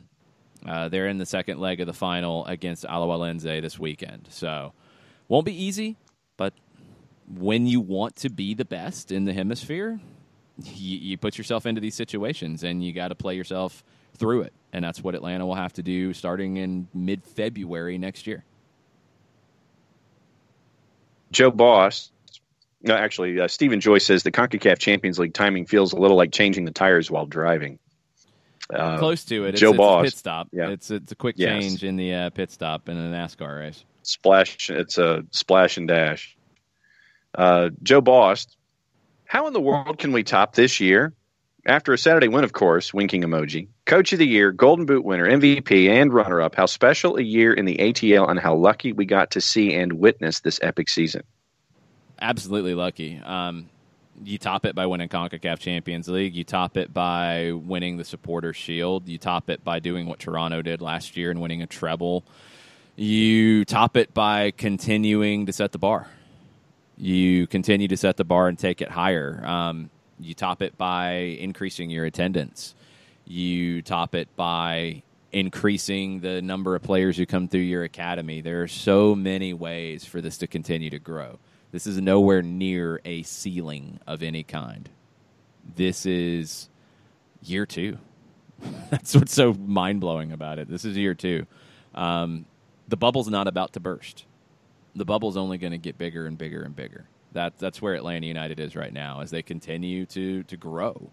This is a club with a lot of room to continue to grow from attendance, from success on the field, from development, from influence, from all of those things. And I would expect to see that as soon as Saturday is over, 2019 gets underway. And it's going to be a lot of fun to continue to follow the growth and to see how this team and this club continues to reinvent itself and find new ways to be the best at what they do. It's going to be a lot of fun. Let's take a quick break. We've got some news on the lawsuit front, which is always fun. This one's a real head-scratcher, and we'll get into it a little bit on the other side. Stay with us. We'll be right back. The average time a resume spends on an HR manager's desk is 7 seconds, and most of them are tossed aside. Now imagine if one of those resumes belonged to Yasmin, who was living in a shelter, juggling 3 jobs. I had to be resilient.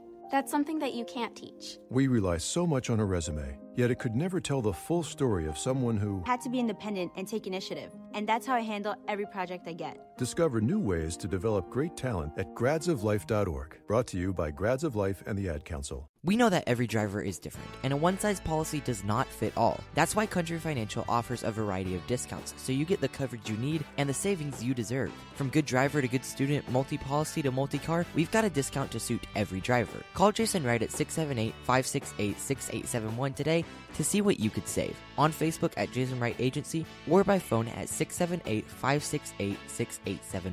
Discounts vary by state. Policies issued by Country Mutual Insurance Company, Country Preferred Insurance Company, or Country Casualty Insurance Company, Bloomington, Illinois. Hey, hon, what you doing with your phone? Taking pictures? No, I'm asking it questions. Like what? Hey, Bobo, do flowers have best friends? I'm sorry. I'm afraid I don't know that. Hey, follow me. I want to show you something. Look, flowers do have best friends. Whoa. Some answers can only be found in nature. Discover the unsearchable. Visit discovertheforest.org to find a trail near you. Brought to you by the United States Forest Service and the Ad Council. Soccer Down Here is sponsored by Apolinski & Associates, LLC, personal injury lawyers with over 30 years of experience. Call Steve Apolinski at 518-350-4231 or email him at steve@aa-legal.com if you need help with a wrongful death or serious injury matter. Steve Apolinski is rated one of the top 100 trial attorneys in Georgia, recognized as Legal Elite by Georgia Trend magazine for being one of the most effective lawyers in Georgia.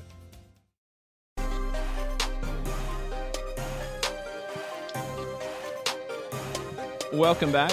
Soccer Down Here. Thursday thoughts for December 6th. And we've got something else that we have to think about now. The U.S. Soccer Federation is involved in another lawsuit, and this time they are the ones filing the suit, and they are filing it against the U.S. Soccer Foundation. They're not the same, and they have never been the same thing. I know that's easy to lump together, and that's probably a big part of this lawsuit. But the Grant Wall dropped this on Planet Football and Sports Illustrated this morning. U.S. Soccer Foundation, an independent charitable organization that has invested $125 million over the last 25 years to provide access to soccer, largely in minority and low-income communities, sued the U.S. Soccer Federation on Thursday in the District Court of Columbia. Sorry, it's the other way around. So the foundation sued the Federation because you have got a situation where the Federation, in August, said that it was ending the relationship between the two organizations. This is a situation where the Federation's president has always sat on the Foundation's board. And the U.S. Soccer, the Federation, demanded that the U.S. Soccer Foundation abandon the name U.S. Soccer Foundation and its logos. So a little bit of history here. The lawsuit from the Foundation is like a preemptive strike. They're seeking declaratory judgment that the Foundation owns the name U.S. Soccer Foundation and the related trademarks.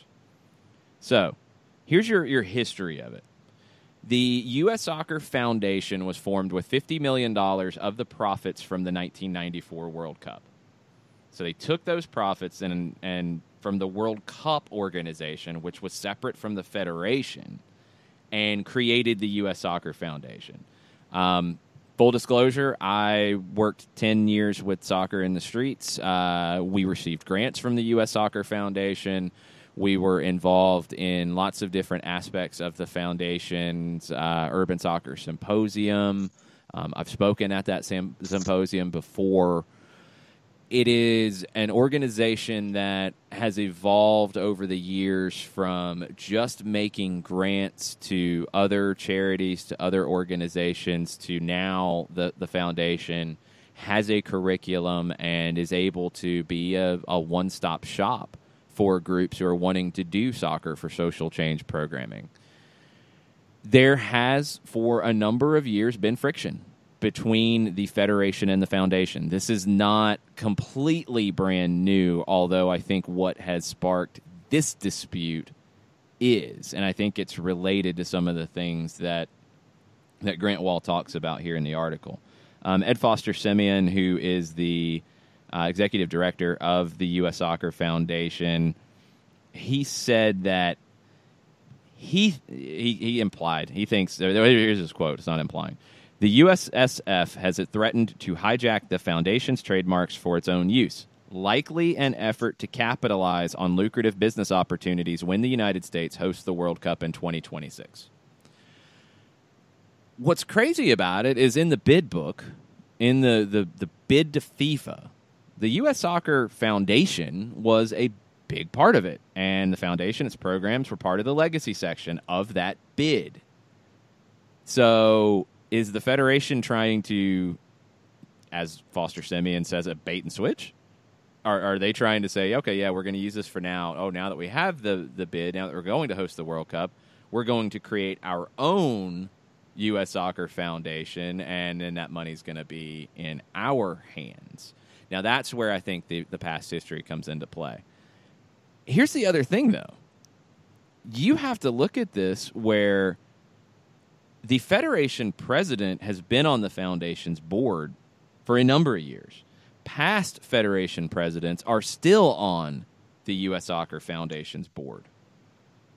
This seems to be a really baffling move altogether. Why the Federation would pick a fight with the U.S. Soccer Foundation over names and trademarks and all that seems to be an absolute waste of the Federation's time. I think this is a really sad moment because the Foundation has done a lot of work that the Federation hasn't been able to, and has influenced a lot of things that the Federation would not have been able to. Could they have worked more hand in hand? Absolutely. And they should have, and probably both have some blame in that regard. But to take it to this degree, to say that they should turn over their name and their trademarks, if you've been in a charitable organization, your brand is everything to you. Your brand is everything to your donors. Your brand is everything to your past, your present, your future. This is not a charity that started 2 years ago and doesn't have a lot of brand equity. This is the biggest charitable organization in the soccer world in the United States. One of the largest in the world, period. And you want them to basically hand over all of that brand equity for nothing? Because you said so? Yeah, just because. The Federation has so many bigger things to deal with right now. This is such a stupid fight to pick. And I get why the Foundation had to file suit here. I get it. They have to protect themselves. Because if they become, I don't know, whatever name you can come up with, American Soccer Foundation or whatever, nobody knows who that is. You're going to have to spend a lot of money to retell your story. A lot of money that could have gone into programming. A lot of money that could have gone into a soccer program at a boys and girls club. You're going to have to spend it in other ways now. You're going to have to spend it in other ways right now because you're having to file a lawsuit over this.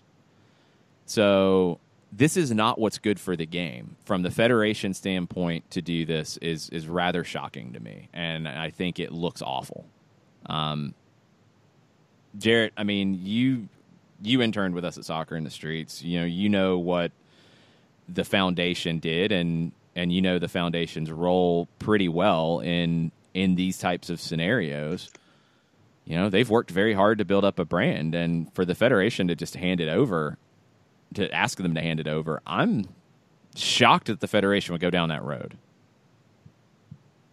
Yeah, it feels kind of tantamount to suicide, to saying, go ahead, just go ahead and off yourself as an organization because you're going to lose everything you have momentum-wise and name-wise, and that takes a lot of money to get a new name out there. New logos, new cards, new brands. It's and what's harder than that, I think, is replacing the word of mouth. Yeah. I mean, people know the U.S. Soccer Foundation if you are involved in soccer, if you are involved in, Soccer for Social Change, you know it. the fact that they were able to put together, a network of programs involving boys and girls clubs and YMCAs and give them programming is a very difficult, time-consuming thing to put together. And now to see the Federation basically say, yeah, thanks for all that. We're going to take your name now, and we're going to take your logos, and now we're going to do what we want with it. It's an insult. It's an insult to everybody who has worked on the foundation side, and this is not the fight that soccer in the United States needs right now. A couple more quotes from Ed Foster-Semien. He said, "We were surprised and shocked regarding U.S. Soccer's actions. We have spent $125 million over 25 years building up the equity around the U.S. Soccer Foundation and the work that we're doing. This is a threat to our organization and our ability to continue the work we're doing. But more importantly, this threatens our ability to reach kids in low-income communities that we have taken the forefront in trying to create access and opportunities and quality programming for those kids.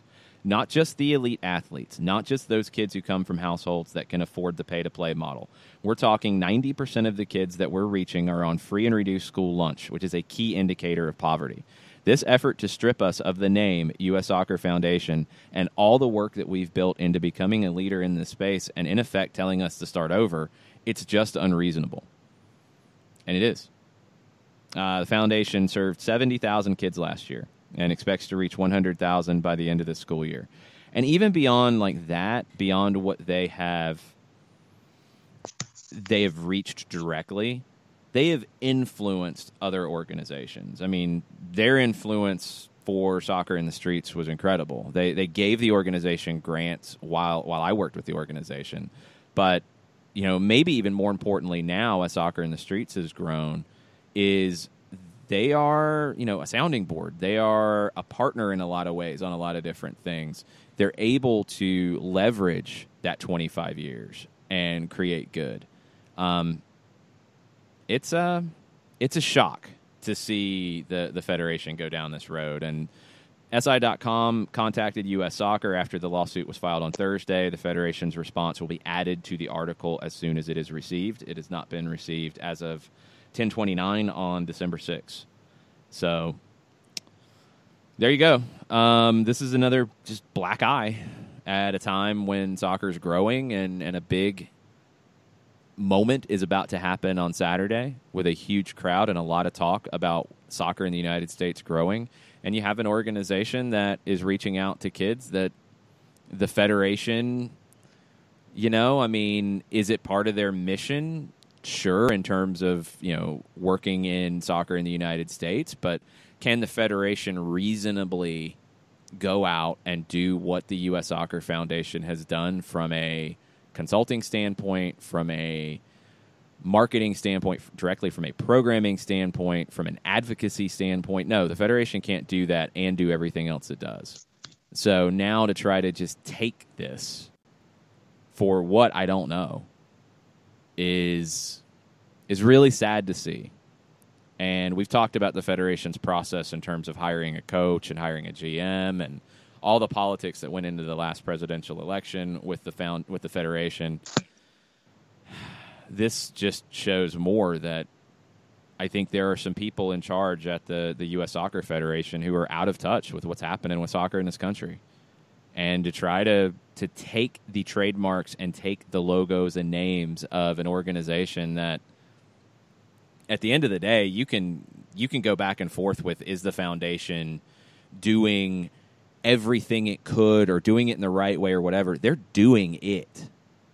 You can quibble with their methods, but you can't quibble with what they've done in 25 years of advocating for kids who don't have a voice and introducing the game to kids who don't have that. For the Federation to try to take that, it's a very sad day. And I hope that people come to their senses and realize that this is a dumb thing to do, because this is not going to help soccer in the United States in any way. We'll see what happens. We'll keep you posted as things come up. Obviously, this is something that's important to me, based off my professional history and things that I hold very dear to me. So, I am actually sitting here right now wearing a sweatshirt that has a U.S. Soccer Foundation logo on it. I did not know this was going to break. This sucks. And hopefully people realize that this is a stupid waste of everybody's time and money, and maybe we can move on from it. But judging off past history, I'm not that optimistic about that happening anytime soon.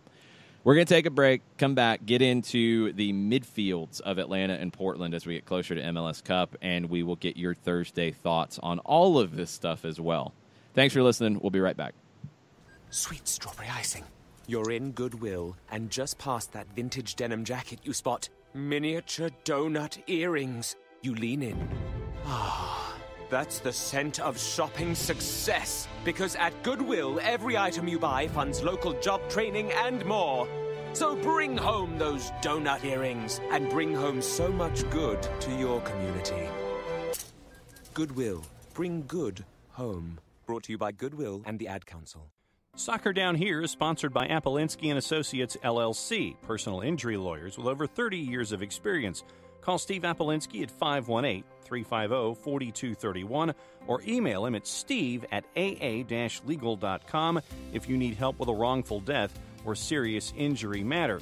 Steve Appolinsky is rated one of the top 100 trial attorneys in Georgia, recognized as Legal Elite by Georgia Trend magazine for being one of the most effective lawyers in Georgia. Hamilton was adopted from a rescue in 2008. He really likes to be around people. I get out my mat and I'm doing a downward dog and he's underneath. He's quite the pug about town. He gets invited to a lot of parties. He knows he's a pretty big deal. Look at this little face. How could you not love him? Hamilton the Pug, Instagram star and shelter pet.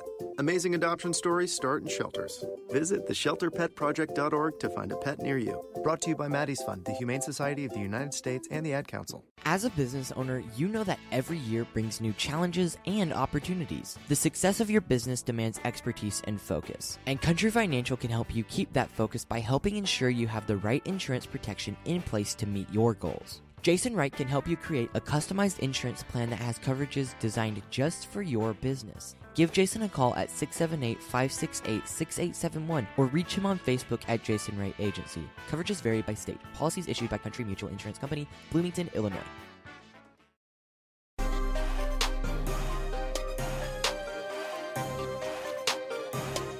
Yeah. All right. I mean, hell. We are back. Soccer Down Here, December 6th. Thursday Thoughts edition. We'll be getting into those as we finish up. People are fired up about Jarrett's music takes. Very fired up about it. Do you want to comment now, or do you want to save it? Well, it's not really worth getting into right now, for my opinion. I mean, it's just I have music takes. Y'all don't have to like them. If y'all have your music takes, I hope y'all love them. I hope you enjoy your music. Very defensive from Jarrett Smith this morning. Okay. No, very on it, like very matter of fact about this. Like, y'all love your music? Great. I'm glad. I mean,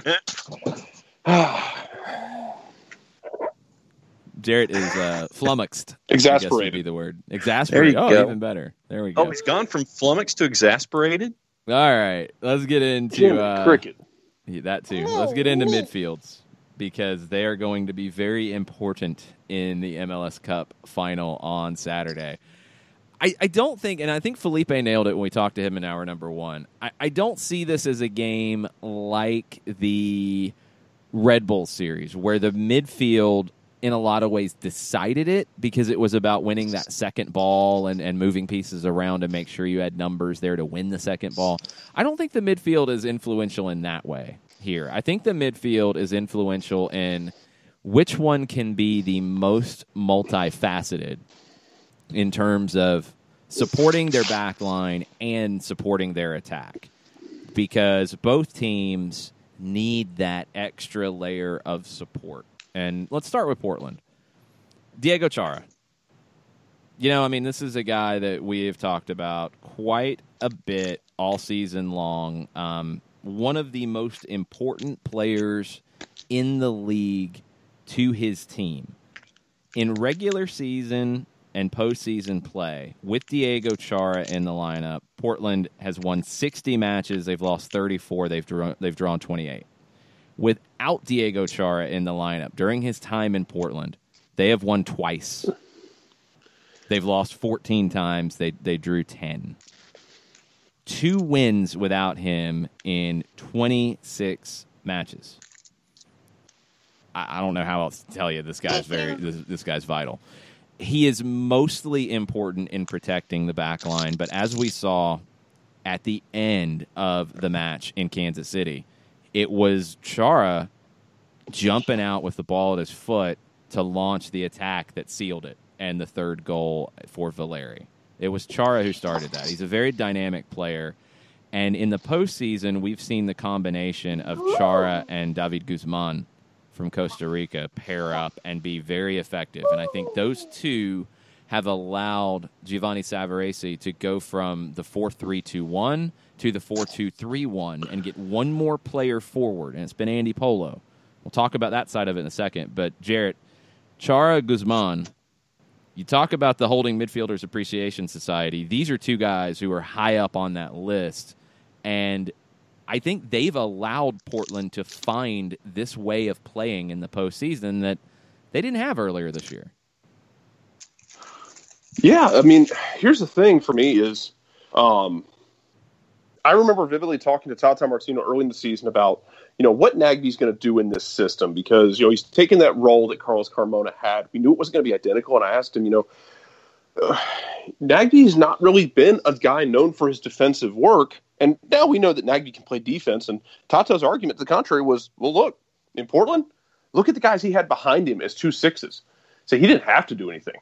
Nagbe was free to, really be kind of that neutral force in the midfield. And he spoke by name. He started rattling off the names of guys in Portland's defensive midfield and said, look at the job they do. Look how much pressure they take off of Nagbe and other guys. It's ridiculous and it's very vital. And they don't get their names rattled off just because of Chara's hair.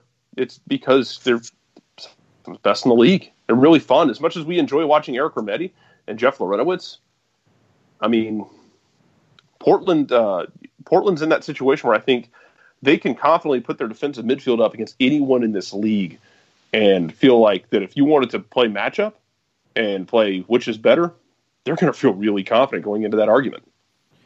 Well, let's compare the way this is played out on both sides. So Portland defensively has had some issues this season. They've settled on Liam Ridgewell and Laris Mabiala as their 2 center backs, and they've been outstanding together when they've both been healthy. Now, there is a question about Mabiala for the final on Saturday. He should be okay. I think barring, any huge setback, he's going to be in that lineup. Now, will he be 100%? We'll have to see. But Portland earlier in the season could not afford to risk much. So that's why you were in a 4-3-2-1 and why here in Atlanta it was a 5-3-2 that played like a 5-3-1-1, to be honest. And it was very defensive. As the year has gone on, as Mabiala and Ridgewell have developed this partnership, as Guzman has gotten healthy and developed the partnership with Chara, they've been able to take one player out of that holding midfield and move them further forward. Andy Polo has had a big effect on this team going forward. Let's look at the side from Atlanta, John. So started the year in a 4-2-3-1 with Jeff Lorenowitz, Darlington, Nagbe. Nagbe gets hurt in that match against Portland.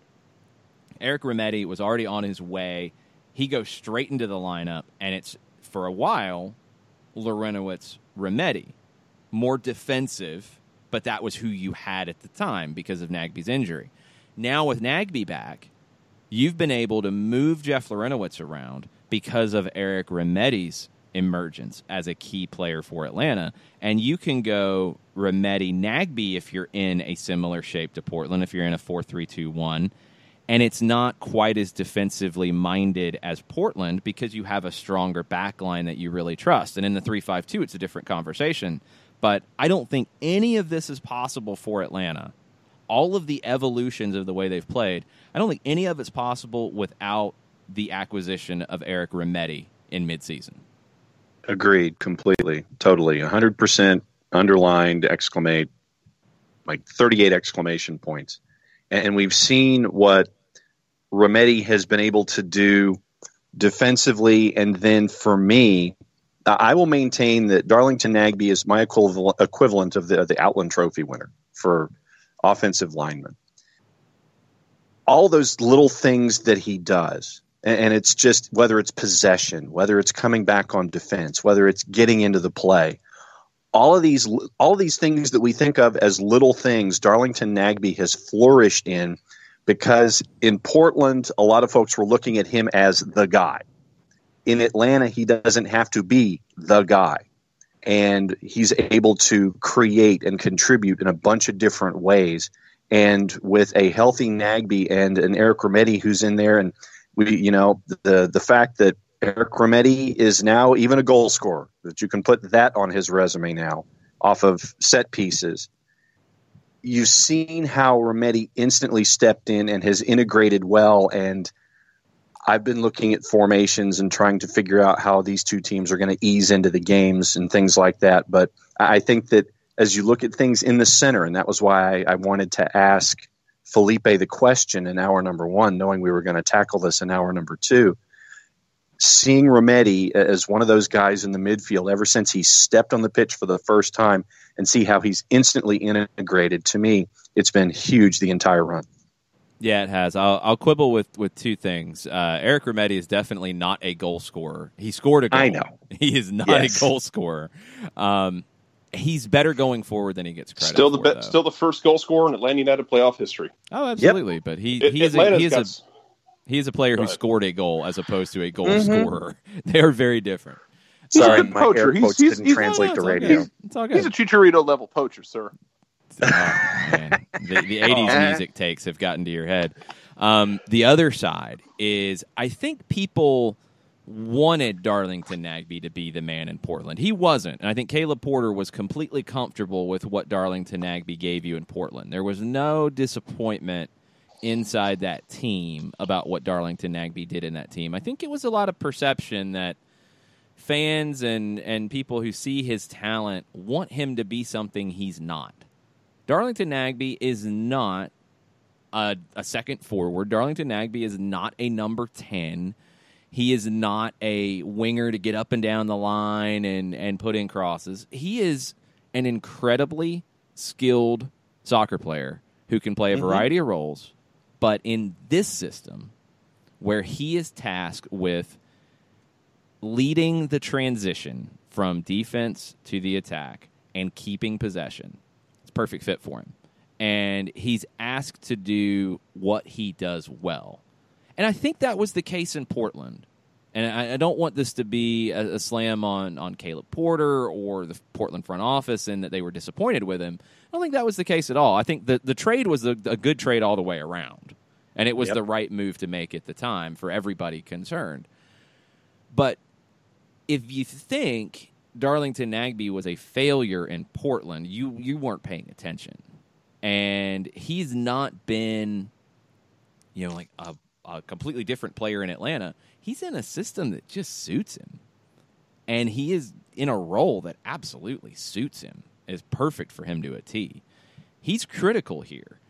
But the reason you can have a Darlington Nagbe in this team, in this kind of role, is because of Jeff Larentowicz and Eric Remedi, because you can pair Nagbe with either one of those guys, and you have your back line protected. You don't have to have two players to protect your back line there in that way that are more defensively minded. You can play Nagbe, who is a far better defender than he gets credit for, next to a Remedi or a Larentowicz, because those are elite sixes in this league, both of them. They can play the six by themselves and be comfortable. That's something that Atlanta has. That's a gift, because you can put a Nagbe with them. Other teams couldn't have that luxury of Darlington Nagbe in the holding midfield there. Let's look at the other side of it before we go to break, the attacking side of the midfield. We know how the midfields for both teams will help defend and help protect the back line.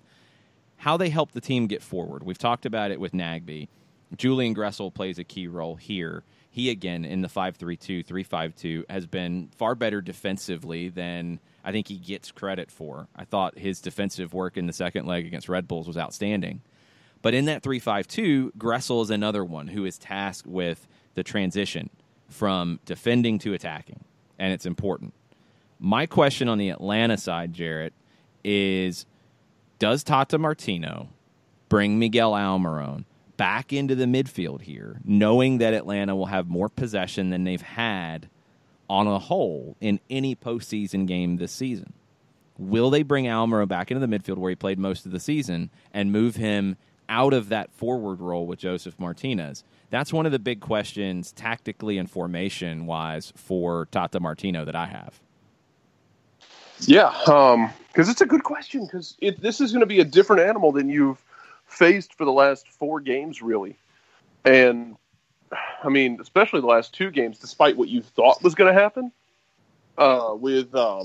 despite what you thought was going to happen with New York Red Bulls, it didn't happen. It's a different animal that you're facing right now. And, I mean, I think you can keep the spirit of what you've done the same without keeping everything else the same. And I think that's where you're at right now with Atlanta, where we're going to keep the spirit of how we've been playing and the intensity we've been playing with. But, yeah, it's just going to be – I think you move him back to the midfield, honestly, at this point.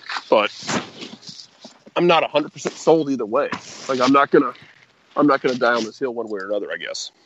Yeah, I can see both sides of the argument, and I can see both sides working. That's why I kind of think you're going to go into this and play with the same type of idea that you've had in the postseason so far to start, but you could see that evolve as the game goes on. You could see changes made. Let's look at the Portland side of how the midfield supports their attack.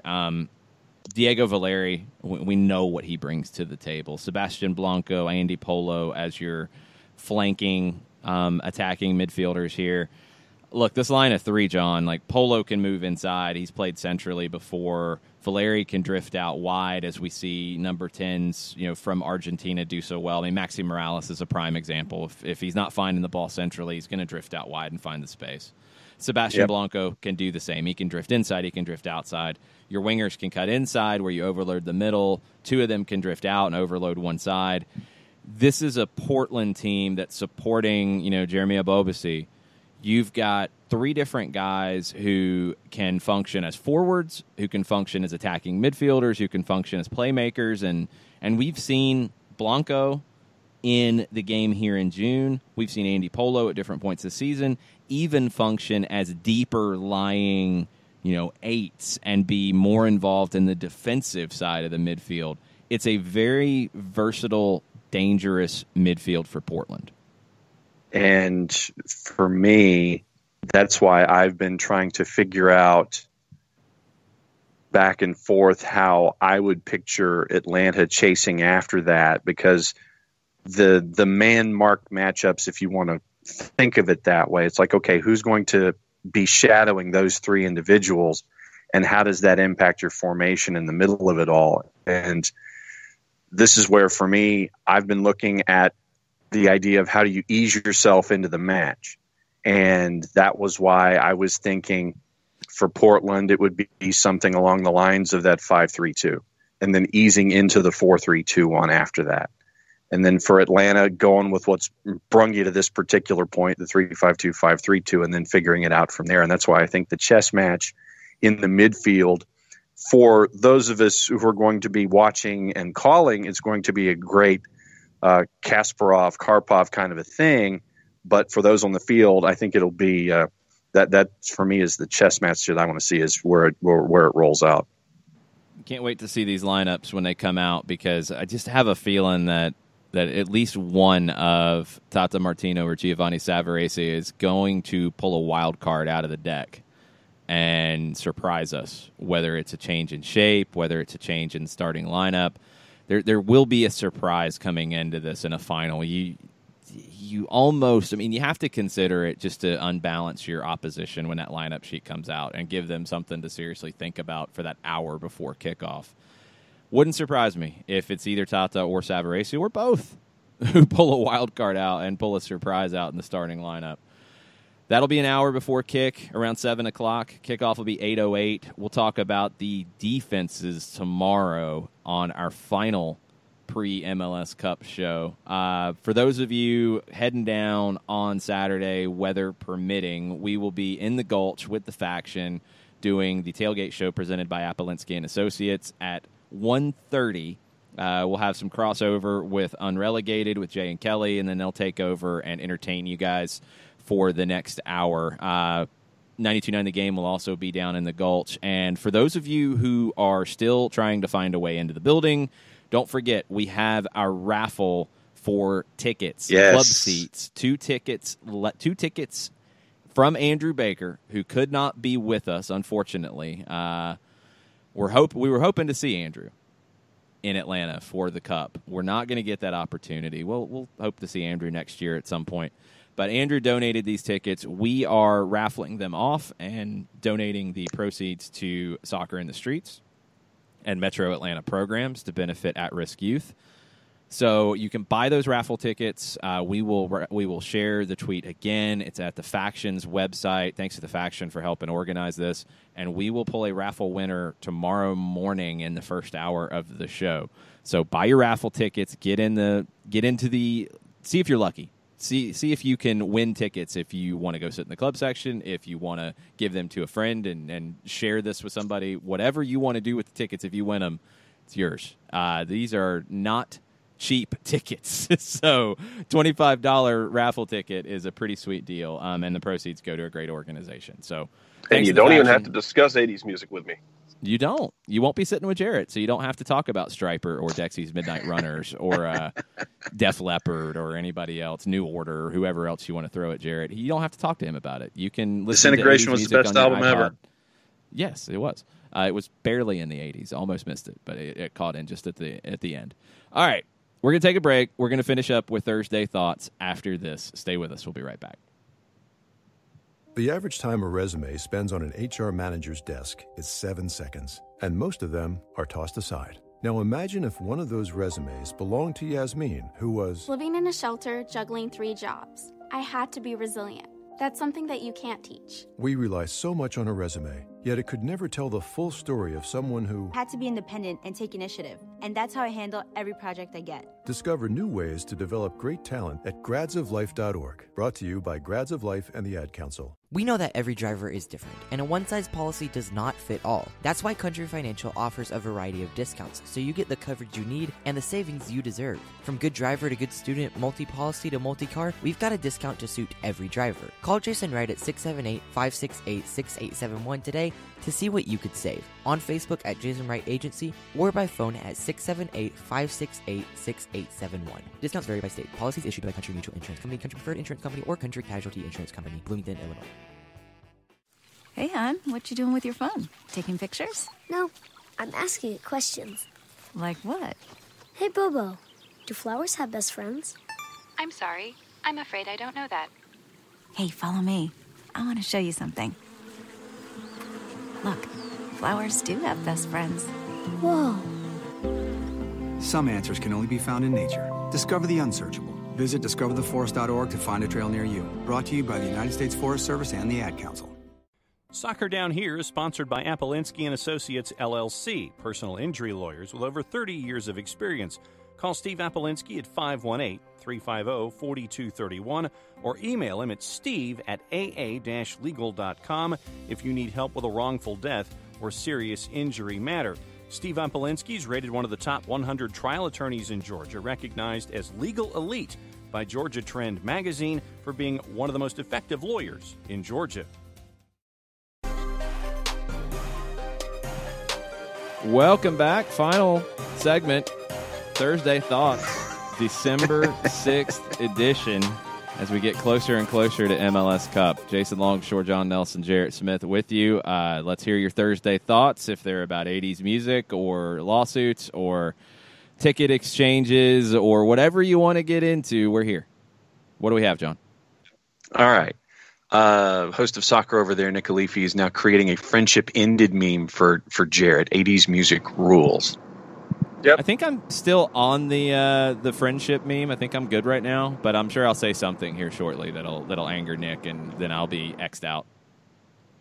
At KevZ says, looking forward to Nagby showing his quality and set himself apart in the midfield against the Timbers team he knows well. Hashtag Thursday Thoughts. Thoughts, Jarrett? Man, that's a two-way street. They know him, he knows them. What gives? Who supports who? who makes the play. You talked about it earlier with Almiron doing the whole like nutmeg thing where he gets the stadium on their feet and makes like a 40-yard run with the ball. Mm-hmm. Nagbe's capable of that too. And Nagbe is faster than I think we give him credit for sometimes. He gets a matchup he likes. We could see Nagbe try and be the key to unlock a run of play. So I wouldn't doubt it. At the same time, I think he's going to have to pick his spots because they're going to know how to defend against him. Yeah, I think this is a little overrated just because Nagbe played for the Caleb Porter version of the Portland Timbers. The Giovanni Savarese version is pretty different. It's a different mentality, different style. I think where it becomes a thing is they know Nagbe's individual tendencies. They know his abilities. He knows their individual tendencies and abilities. So not really a team tactic thing, but an individual side of it, sure. I think it'll be an influence, but not as big as you might think. Yeah, that's where I'm at with it. I think you could see a situation where like Nagbe gets a 1v1 with somebody, and he's matched up with somebody and says, "Oh, I know he struggles with A, B, and C, so I can go to A, B, and C." Exactly. Patrick Sullivan went into the Wayback Machine for crossover references and memories and wanted to remind everyone about Vic Crow, Mick Hoban, and Pat McMahon for the links to Chiefs and Timbers. Yeah, well, I mean, we have to really talk about it because I don't know how many people know Vic Crow and Pat McMahon and Mick Hoban. Let's get into this a little bit because there are some links between Atlanta and Portland from a soccer perspective and some really big ones. Pat McMahon started with the Timbers, then played for the second version of the Atlanta Chiefs. But the two big ones are Mick Hoban and Vic Crow. Vic Crow came over to play for the Chiefs at the very beginning. He won the NASL crown in 1968. And then he went on to manage the Portland Timbers when they launched.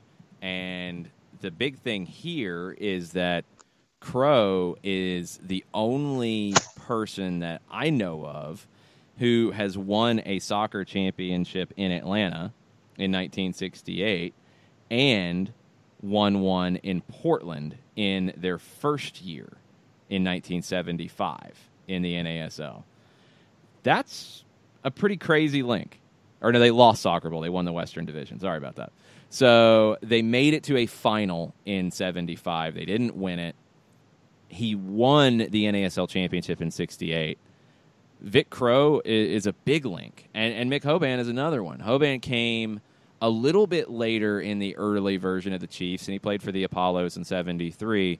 He was the first signing in Portland Timbers history and played for them for 4 years, and I believe he stayed in the Portland area and stayed very involved in soccer in the Pacific Northwest. So you've got some links back between Atlanta soccer and the Timbers going back to those days. And you had more in the USL First Division. I mean, you had a Silverbacks Timbers series in 2007 where the Silverbacks pulled an upset and got past Portland, I believe winning the second leg on penalties in Portland at what became Providence Park. I can't remember what it was called at the time, and it was bad turf. Civic Stadium? Still being used for baseball.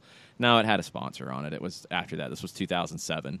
I don't remember what it was called. It doesn't matter. It was bad turf, bad situation all the way around. The Timbers were a better team. Atlanta Silverbacks found a way to get through and get to the USL final in 2007 before they got blitzed by the Sounders. But you've got links between Atlanta and Portland over the years. That's why I think from a fan base perspective, this is a really cool final because of that.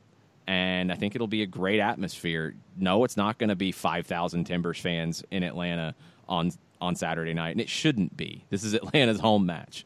It will be a very Atlanta crowd. But you will see Timbers fans in the building, and you will hear Timbers fans in the building because they represent their club incredibly well, and it's one of the best fan bases in the league.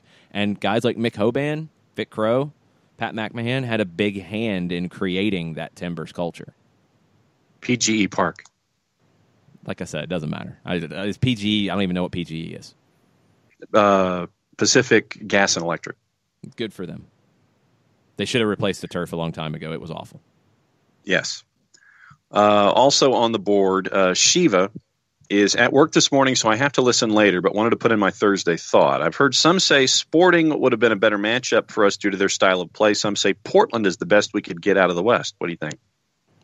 Portland was the one that scared me the most from the beginning, and I said this consistently. I believe when we were talking, even when the Timbers were struggling back in the fall, I was always worried about Portland. I felt like they had a championship kind of mentality. They've got something about them that is dangerous in these situations. Kansas City is the better, more balanced team, I think. But Portland has that edge that worries me more, to be honest. And they will be very difficult here. I think I would have probably rather seen Kansas City than Portland in this game. And it's mainly because of Valeri and Blanco. Those are just two guys who have a level of talent and a big game ability that it's hard to match. And Atlanta will have to be very, very careful with them. And in Giovanni Savarese, yeah, it's his first year in MLS, but you have a guy who's been to 4 finals. And he's won 3 of them. He's been in the situation Atlanta's in, where he's the favorite. The New York Cosmos dominated the North American Soccer League. He had the most talent. He knows what it's like to be Tata Martino in a situation. He's been here before. Yeah, MLS Cup and the Soccer Bowl were 2 completely different things. But being in a championship scenario as a manager, Savarese has experience to draw upon. That's why Portland worries me a lot. And I think Atlanta got the tougher matchup in Portland as opposed to Kansas City. They've had tougher matchups the whole way through. It is, I think, a tougher matchup. But because I go back to the game state of the Sporting Kansas City game when they played in Atlanta. Look, you have the Brad Hussein red card. Go back before that red card and watch Sporting Kansas City just basically sit on the ball and slow things down because they look around and go, yeah, we can't run with this. You already had 1 goal called back in that game. I mean, Atlanta was in good shape in that game. They really were, for my money. And Portland as well. Atlanta brought the fight to Portland when Portland came into town. Joseph uncharacteristically had a couple misses. I like their chances in this game. Honestly, I do. Let's see what happens. It's a tough matchup, but you win into Yankee Stadium. You won. You took down the best team in regular season history in this league. You've answered the call so far. It feels only fitting that you have to answer it one more time. Against the heavyweight. And the question at MLS has been, is Portland elite? I think they are. I felt like they were all the way through. I mean, I can't tell you how many times we had that conversation about, who's going to come out of the West, and it was Seattle was on a run, and it was Kansas City, with sustained excellence, and it was Dallas. I always brought Portland up, and I always looked at the Timbers, even when they were struggling. I just felt like Savarese, combined with this team's commitment to defending, combined with 2 guys in Valeri and Blanco who can do it themselves. They don't need a lot of help to hurt you. Felt like a championship contender to me, and they're here. I think they're elite for sure. Joe McCurdy, what MLS Cup means to me, Part 3. Never forget the moments in 2014 when Atlanta United was announced. Ground was broken on the world's greatest soccer stadium at MB Stadium on Twitter. I'm a prideful Atlantan, and these 2 brought proud to a new level at soccer down here. Yeah, it's been a wild ride, and there's been lots of little steps along the way. It's very cool to look back at this, this week as you get ready for Saturday. I don't know if anybody really thought that you would have a moment like Saturday happen so fast. And that's been maybe the number one thing about Atlanta United and the success is how fast everything has come. Because it doesn't usually. And I know people will say, well, the Vegas Golden Knights, blah, blah. That's different to me. Has Vegas turned the NHL on its head in the way it builds a team? Nope. Have they turned the NHL on its head in the way that they, have more people in the stands than anybody else? Nope. Have they changed the way the NHL is viewed internationally, nope. Atlanta United's done all that and had the success on the field. I think it is, as Forbes said, the greatest startup in American sports history. And for it to get from startup in 2014 in April to hosting MLS Cup in front of a record crowd in December of 2018, that's insanity. To go from there to there in that short of a period of time is nuts. And it's just been an amazing thing to watch and talk about and analyze and continue to see where it can go, because I don't think there's a cap on it right now at all. Katie Weaver says she can't listen live today, but submitting my Thursday thought. Not much of a curse or luck believer, but I was in the building in 95 for the Braves' first World Series win and in 96 for the first U.S. women's national team gold. I'll consider myself a good luck charm for Atlanta United's first MLS Cup at the Benz. Works for me. If you want to bring a memento, if you have one from those two games, go for it. Maybe that'll bring some more good luck with you. David Justice, bring him. If somebody wants to bring David Justice, I'm down with that. Marquise Grissom? No, David Justice hit the home. No. David Justice hit the home run. Tom Glavine had the great performance. Was it Mark Wohlers who closed it out? One of the best pitching performances in postseason history that no one talks about. Yep. You get one of those three, not just any random guy in the team, but if you get Justice who hit the home run, if you get Glavine who had the win, if you get Wohlers who had the save, if you want to bring them, put them in a suite, I'm down. Snowman comes in and he says Spielberg, Scorsese, Nolan, Tarantino, and Jay Riddle. #NGSU. No. I don't remember Scorsese dancing with his dog at the end of any of his films. Those are the added extras in DVDs. Tofka TLC. Is it possible to get 75? Yeah, I was too. Especially on the freeze. Tofka TLC asks, is it possible to get 75,000 in for MLS Cup? I'm with the biggest American soccer crowd in history. Pack them in, baby. Yeah, I mean, what's the biggest attendance in Mercedes-Benz history right now? 77? I believe it was the Georgia-Bama game last year. Is it 77 and some change, if I'm not mistaken? Probably. I believe you can get to 75. Now, you don't have the exact same number of seats because of moving seats back to fit the soccer field in. But I know you can get close to 75 in seats with the I guess it's the 400 level, the extended seats that are up in the top that aren't always down. Those will be down for this. And if you get the standing room and you get the Sky Bridge open, then, yeah, you can easily get to 75. It's doable. 77-430 was what happened at the National Championship. So you can get to 75, I believe. I don't think you lose that many seats with the seats being pushed back for the soccer field. I don't think it's 2,500 seats that go away. So... yep, you can get very, very close to that. The record for a club final in the United States is 74,000 and some change. That was Soccer Bowl 1978 in New York.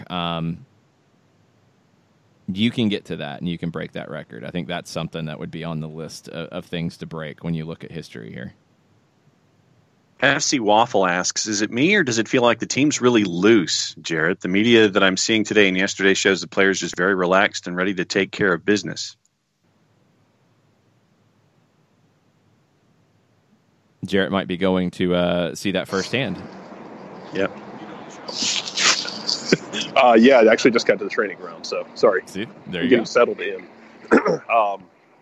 What'd you say, John? I apologize. No, just FC Waffles says, is it me or does it feel like the team's really loose?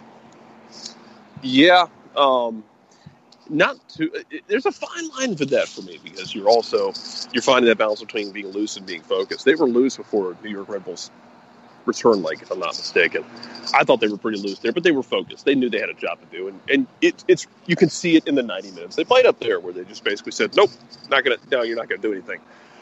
I think they're loose, but I think they're also very focused, and a lot of it has to do with this team having veterans, even younger veterans who have played in cup competitions, they're used to this moment.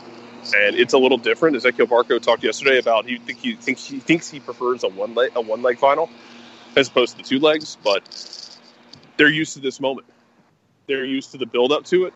And honestly, this is probably nothing for some of those guys, from some of the South American players, as far as media, in terms of dealing with the circus that is the build up. I think they're in good shape mentally. And I think Portland is too, and I think that's what's going to make it so much fun. Yeah, I think it's set up to be the best MLS Cup in history. Yeah. Tafka TLC has some stuff about the starting 11s. He says he thinks Tito starts, Gressel to right wing, Miggy plays more as a midfielder, Escobar plays right center back. Ensuring Miggy has free reign of the entire field is crucial. Don't limit his influence. We need Gressel's service more than Escobar's explosiveness on the wing, given we'll likely win the possession battle. Miguel has zero limit to his influence when he plays as a second forward. You could honestly say he has even less limit to his influence there, as you saw in the Red Bull series, where he can drop and join the midfield as needed. He can also play up top and pair with Joseph Martinez. I don't think that's the issue here. I'm not worried about that, to be honest. Your questions are the rest of it. Is it Almiron as the second forward? Is it Villalba? Do you want to get Tito on the field to start here because of his big game ability and what he brings to the table? Okay, then do you want Gressel in the midfield, or do you want him as a right wing back? And this is all assuming you play in a 3-5-2. If you go to a 4-2-3-1, then it's a completely different set of conversations all the way around. So do you want Escobar as the right wing back? Do you want Gressel as the right wing back? Do you want Jeff Larenowitz in to start? Do you want him coming off the bench? Do you want him in the midfield? Who else do you move? There are questions. I could easily see a scenario where you start as you have been playing in the postseason and move on from there, maybe changing the shape first. If you start with the same group that you have been playing with, you could very easily go to a 4-2-3-1 where you slide Gressel up into the midfield, you slide Almiron out to the left, and Nagbe comes up as a number 10 in front of Remedi and Larenowitz on the fly. That's something you could see here. I think the concerns about shape and where somebody is positioned will go away very quickly, because this game is not going to be about that. This game is not going to be rigid. This is going to be a game where players go make things happen and go find it. This is going to be a game about the players, about those little societies, those little associations on the field, and who gets their best combinations in dangerous positions to hurt the opposition. It's not going to be about second forward, right midfielder, left center back. I don't think that stuff's going to matter too much, to be honest. John P. says that his worry has nothing to do with formations, tactics, etc. It's the fear of seeing the Toronto team show up. Sluggish, not winning challenges, etc. We beat the New York Collective by being demon-possessed, winning duels, and playing more physical than we usually do. Yeah, but that's like saying you worry about, right now it's snowing, because it has. This team hasn't shown any inkling of that Toronto match showing up again. And again, I will argue with anybody about it. To say that the team didn't have effort, I disagree with completely. To say that the team, because that's saying the team didn't really care about the result that day. They absolutely cared about the result that day. I think they were tight. I think they were nervous.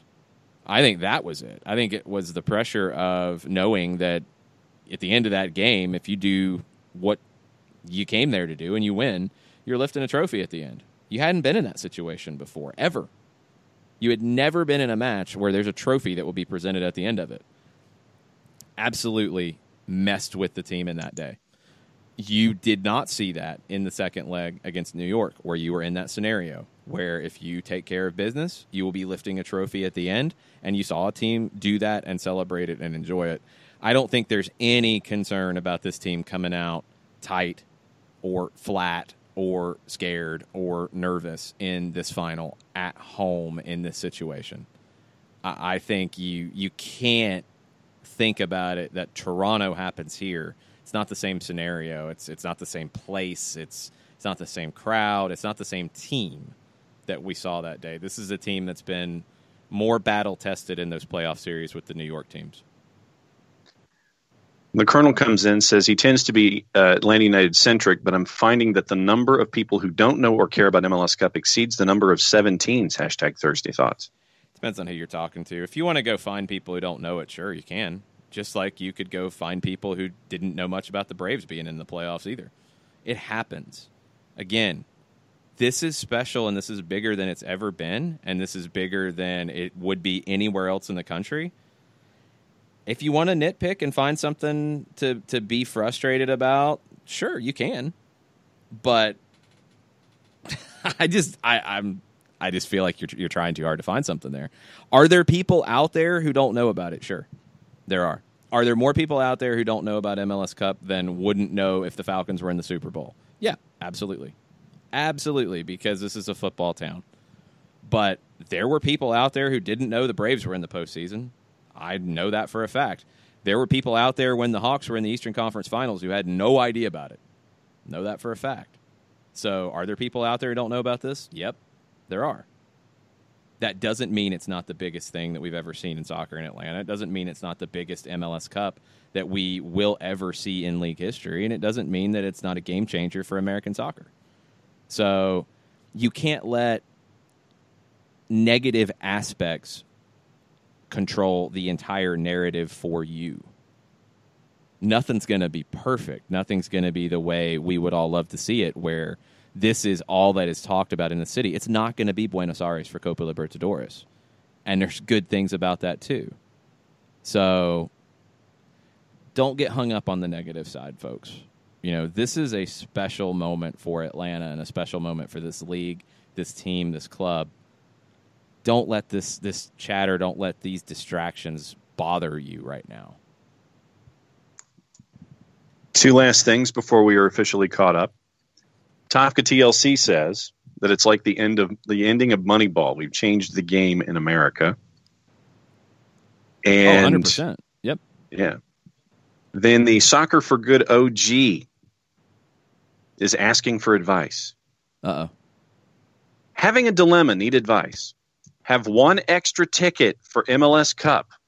+1 or sell. Find deserving recipient. Make a little Christmas cash. 200 section front row, so it's a decent seat. # Dear Abby. # good problem. # Thursday Thoughts. It is a good problem to have. My recommendation would be that this is a different game than an average regular season match, where you would be completely fine selling it to somebody sitting next to a stranger for this. For this one, this is something that has the potential to be remembered for a lifetime. Do you want to share that with a stranger next to you, or do you want to share that with, somebody you know and will share that memory with? So that would be the question for something like this. The cash would be nice, but I think this kind of feels like something special in my mind. So, I would probably say find somebody who you want to share that with. But I'm not telling you to take money out of your pocket either. So, no. Every situation's different. But, yeah, this is going to be something that you'll remember for a long time. So, hopefully. I think you'll remember it regardless. I think it's going to be one of those days. And I think you will remember where you were and who you were with when you take this game in, however you take it in. If you're in the stadium, if you're at a watch party, if you're watching from the Gulch, because I know people will be, if you are watching at a local bar, I think you'll remember this one. I remember where I was when the Braves won the World Series in '95. That's the only touchstone I have. So I remember that one very clearly. We are officially caught up, and you're on the air on GPB Radio at 5:45. I am. I'll be on with Ricky Bevington at 5:45. Then we'll have, I think, some Facebook Live afterwards as well. Tweeted out those details a bit ago. I'm also recording with the MLS Aces podcast later tonight. I think that'll come out tomorrow. And I'll be on with Sirius XM Canada tomorrow at 1:30. I'm not sure if that's taped or live. It's a little hectic right now. It's a busy time. The MLS State of the League address is tomorrow afternoon from Commissioner Don Garber. That will be live streamed and talked about and deciphered and discussed and broken down and all the things that always come out of that. There will be some definite nuggets that come out of it about next steps for Major League Soccer, and it's going to be very cool to have one of those in our city in this atmosphere in front of this match on Saturday. Tomorrow we'll be back 9 a.m. Five Stripe Friday preview. We will track down Doug Robertson if we can get him on. If not, we'll get something recorded with him, since that is the tradition for our match day predictions. He's got a busy schedule as well. He's writing stuff, it seems like, every 20 minutes and posting it on ajc.com. Make sure you're a subscriber supporting the business that Doug's putting out over there. But we'll be back at 9 a.m. We'll get into the defenses from both teams. We'll get into all of your pre-match thoughts as we wrap up a MLS Cup week of soccer down here. Tomorrow, 9 a.m., Five Stripe Friday. For now, mucha plata, y'all. Mucha playoffs, y'all.